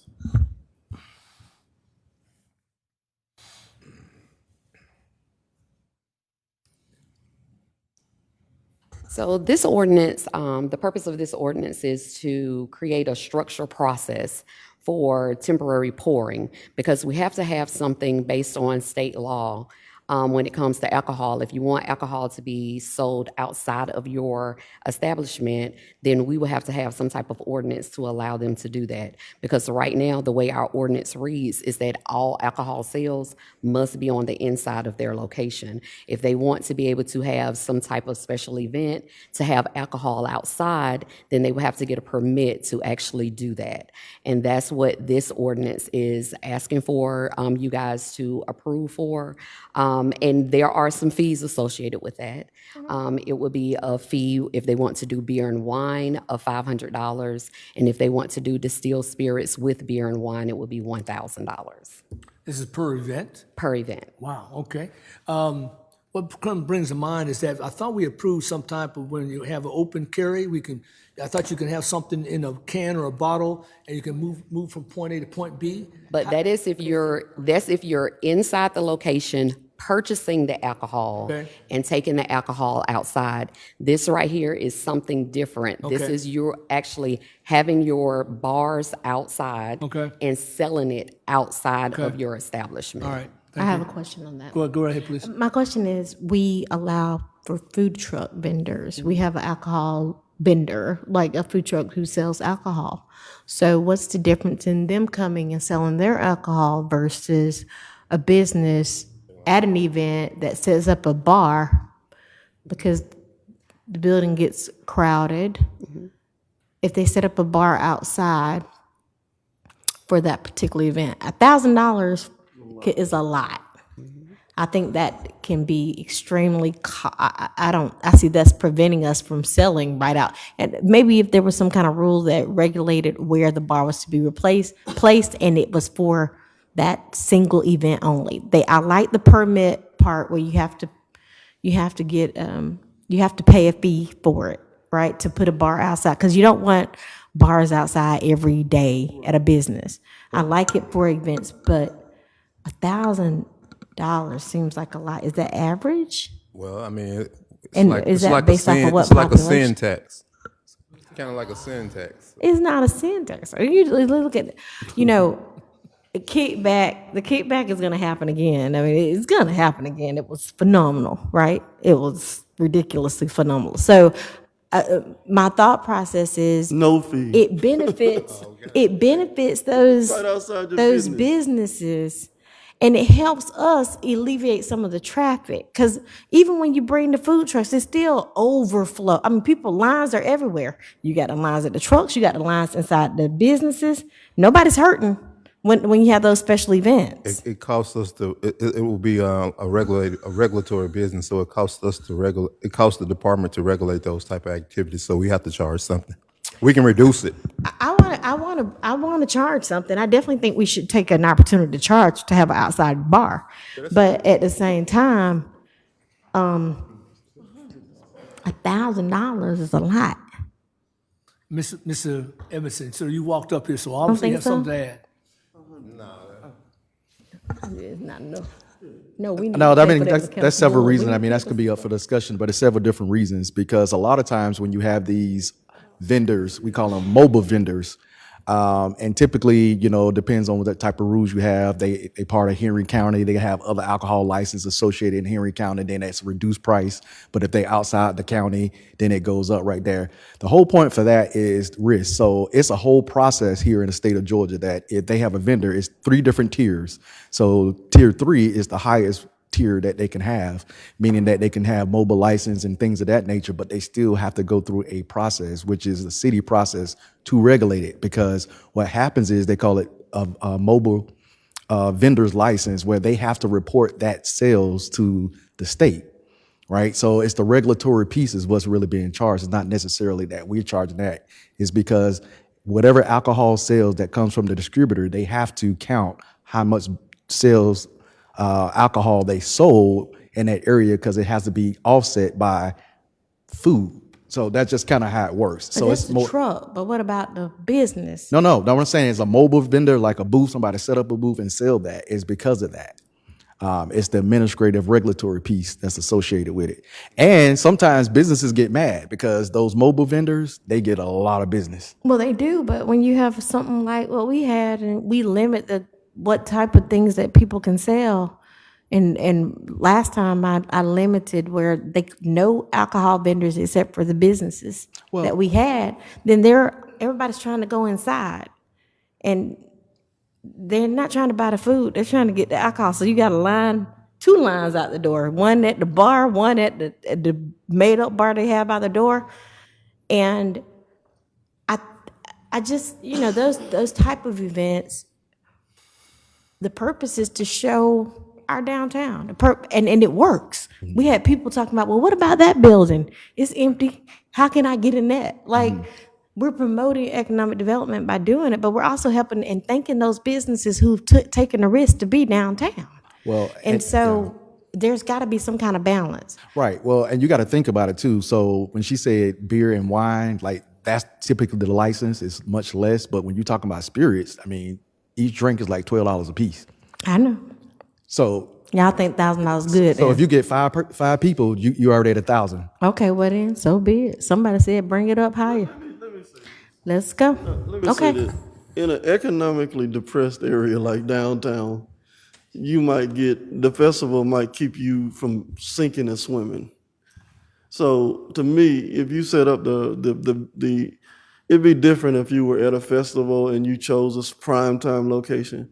But if you set up the alcohol stand right outside your door, you own the building. If I sold the alcohol on the inside of this wall, it's free. If I put the stand right outside the door, which is literally 5 feet away, I'm going to charge you a fee. I say to me, if it's right outside the door and we're trying to incentivize people to do things, the fee should be minimal or none at all, especially in the downtown area, in order to have them to survive down there, because they're struggling just to keep their doors open right now. That extra money that they're making is going to be the difference between them closing and open. They're not making any money. None of those businesses over there are making any money. They're not.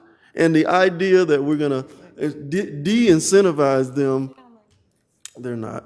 There's no de-incentivize them from, they're struggling, right? I'm going to tell you they are. And they are like this, and hopefully we will be able to sustain them. I tell everybody to support them, to do what you can do to keep their doors open and to keep them busy.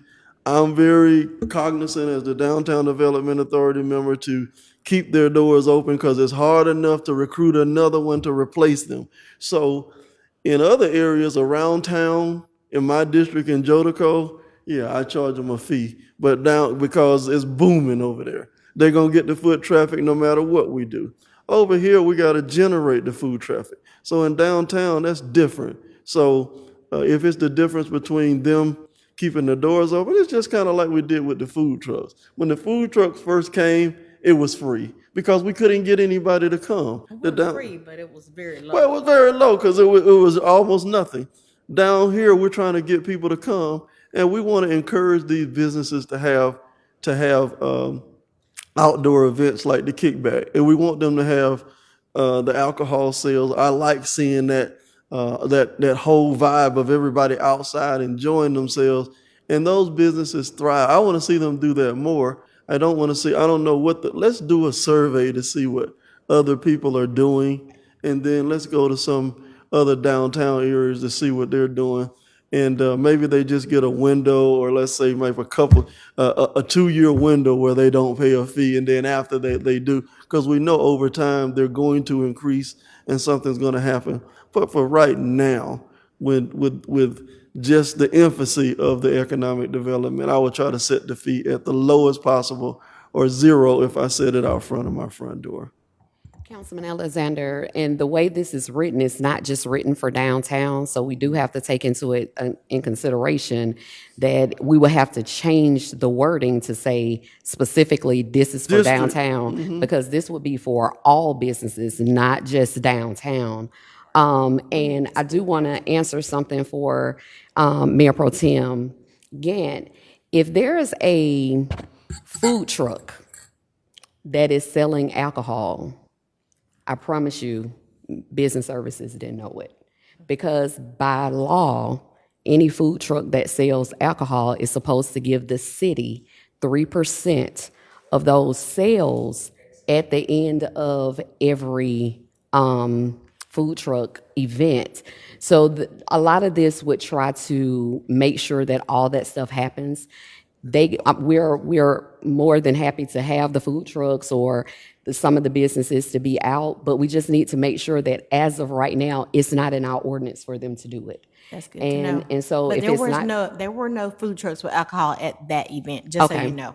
Okay. That's what I was saying. I made sure that whatever the primary set, if they sold wings, there were no wings sold outside. If they sell pizza, there's no pizza sold outside, because we're trying to support those brick and mortars. So I get what you're saying, and I appreciate that. That's good to know, though, to make sure when we have those other events that we get our 3%. Because remember, this right here would also go for a lot of our Mexican restaurants for Cinco de Mayo. When they're having things on the outside, having alcohol, they will have to get the permit. If we want to go down, I will get with my team and get with Ryan, along with the special events committee, to maybe come up with something that's a little bit smaller by the time we come for the second read. But this is just for all businesses. I didn't specify for just one location. And just to clarify with you, I don't want to bother all businesses. I think we should leave it like it is. Okay. Minus we might talk about excluding downtown. That might be an incentive for downtown. Okay. Does that make sense? Yes. If we just need to kind of determine it, how that'll work, and then speak to my colleagues, all of them, on that. Well, I appreciate your comment, because I was getting ready to ask that question and go down the line as well too. But anyway, any comments this way? You good? Okay. All right, thank you. So the last one here, I got first reading text amendment case TX 2025-10 for container-based commercial building, District 4. Council consideration of an ordinance to amend sections 2.5.3E and 2.5.3H of the Stockbridge Unified Development Code, UDC, to allow container-based commercial buildings as a type of special use within the downtown village overlay district. Mr. Anderson, please. Yes, to summarize this, at last month's work session, a gentleman came in and presented on a proposal on having the container cars under the bridge, but that type of activity is not permitted in the city of Stockbridge. So the purpose of this text amendment is to make that a permitted use in the city of Stockbridge. That summarizes that. And also we add design criteria and other standards to regulate that type of use.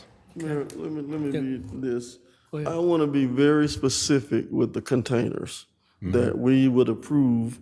I don't think it's appropriate that they go everywhere. No, throughout the it's city. just downtown. Right, it's in downtown, but specifically under the bridge, right? And maybe a couple of, I don't know, maybe another area too, but specifically underneath the bridge, that it would go under the bridge. There's not. We want to encourage regular development. The containers are the exception to the rule, not that we would want them to be like the pervasive design in downtown. Yeah, we rejected the first one because it had containers over here, containers over here, containers over there. This one was very specific about under the bridge and maybe another area or two, but not the whole downtown. Yeah, we've identified sites. We've identified 5 potential sites for the container. Okay, so it's not the whole area. No, we got them on. If you look at the map on the screen, that's just our proposal. Whatever council's input, that's why we're having the first reading. We'll take input and we'll go back and make the changes. But staff identified 5 areas. Okay, I didn't see that. I overlooked that. So That's good right there. Yeah, it's not all of downtown, and it only applies to the downtown overlay district. Okay. Great. Any other questions on this particular topic? Okay. So thank you, Mr. Anderson. Council consideration FY 2024 utility billing bad debt write-offs in the amount of $18,827.32. And I imagine it's presented by Frank. Right, okay. There you go, sir. Appreciate it. May I want to start with the question you asked. You asked if meters are being replaced. Okay. So yes, meters are being replaced. All right. But I answered that one on the bad debt. So I just wanted to make a correction that you wanted to know if meters are being replaced. Yes, they are being replaced. All right. So bad debt is, as I mentioned earlier, most of the business people, they calculate if debt has not been paid in 60 days, 90 days, 120 days, you can almost forget about that. So we have that. Most of those ones we attribute to malfunctioning of meters. Few of clients have left the city. We can't trace them, but majority of them is due to malfunction of our meters. Okay. Ms. Gandy, you have a question? I'd like to make a motion that we approve the bad debt write-off in the amount of $18,827.32. Is there a second to the motion? Mr. Berry, second. All in favor, please indicate. Okay, that's a unanimous decision there. Okay, thank you, Frank. Appreciate it. Announcements and upcoming meetings and events. Council meetings will be held in city council chamber. Meeting dates and location and times are subject to change, or contact City Hall offices at 770-389-7900 or visit the website of www.stockbridgega.org for updates. Youth Council Advisory Committee meeting Thursday of each month at 6:30 p.m. in City Hall Levi Meeting Room, November 20th. Downtown Development Authority Board meeting the third Tuesday of each month at 6 p.m. in Downtown Connection Center, 130 M.L. King Senior Heritage Trail, also November 20th. Planning Commission meeting third Thursday of each month, 6:30 p.m. in City Hall Council Chambers, November 20th. Youth Council meeting first Monday of each month at 6:30 p.m. in City Hall Levi Meeting Room, December 1st. Citizens Police Advisory first Thursday of each month, 6 p.m. Stockbridge Police Department Community Room, 4545 North Henry Boulevard, December 4th. City Council meeting second Monday of each month, 6 p.m. That's going to be our budget 2026 budget adoption. City Hall Council Chambers. Once again, that's December 8th. Citywide Development Authority meeting second Tuesday of each month at 6 p.m. City Hall Levi Meeting Room, December 9th. Community Zoning and Information meeting CZIM Wednesday, December 10th, 6 p.m. in City Hall Council Chambers. Main Street Advisory Board meeting second Friday of each month at 9 a.m. in the Downtown Connection Center, 130 ML King Heritage, 130 ML King Senior Heritage Trail, December 12th. Downtown Development Authority meeting is the third Tuesday each month at 6 p.m. in the Downtown Connection Center, 130 ML King Senior Heritage Trail, December 16th. Planning Commission meeting is third Thursday of each month at 6:30 p.m. at City Hall Council Chambers, December 18th. And the Youth Council Advisory Committee meeting is the third Thursday of each month at 6 p.m. in City Hall Levi Meeting Room, also on December 18th. Okay, join Councilman Barry in partnership for a monthly bingo bash Wednesday, November 19th at 10 a.m. to 12 noon in Merrimack Conference Center. Lots of fun to be had by all. Okay, sir. Join Councilman Barber for the District 4 Community Town Hall on Thursday, November 20th at 6:30 p.m. in Merrimack Conference Center. The Economic Development Department hosts a free business health clinic on the second Thursday of each month at 9 a.m. to 12 noon. The Stockbridge Connection Center, 130 ML King Senior Heritage Trail. Check your health of your business with a free clinic. Sign up for real-time alerts about severe weather, road closures, emergencies, and Regroup app. On the Regroup app, that is. Visit the city's website or social media pages for more information on how and where to sign up. Stay safe. Please contact Rosalind Ross for more information on council initiatives at 678-833-3348 or by way of email rrawls@stockbridgega.org. And my comments are simply this: we're in the fall and eventually get into the winter months. So I happened today, just today, myself, I got my flu shot and my COVID-19 booster.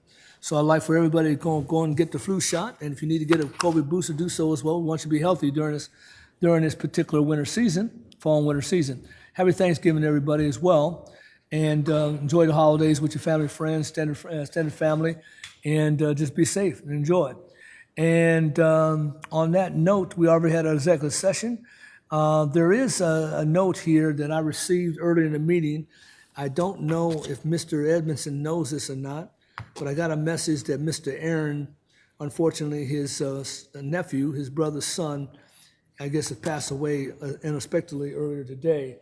So I just want you to know that and keep Mr. Aaron and his family, extended family, in your prayers on this unfortunate passing of a child, of his nephew. On that note, Council, I need a motion to end our meeting. Is there a second to? I second. Okay, for Mr. Barry to Ms. Gann. All in favor, please indicate. God bless you all. Good night.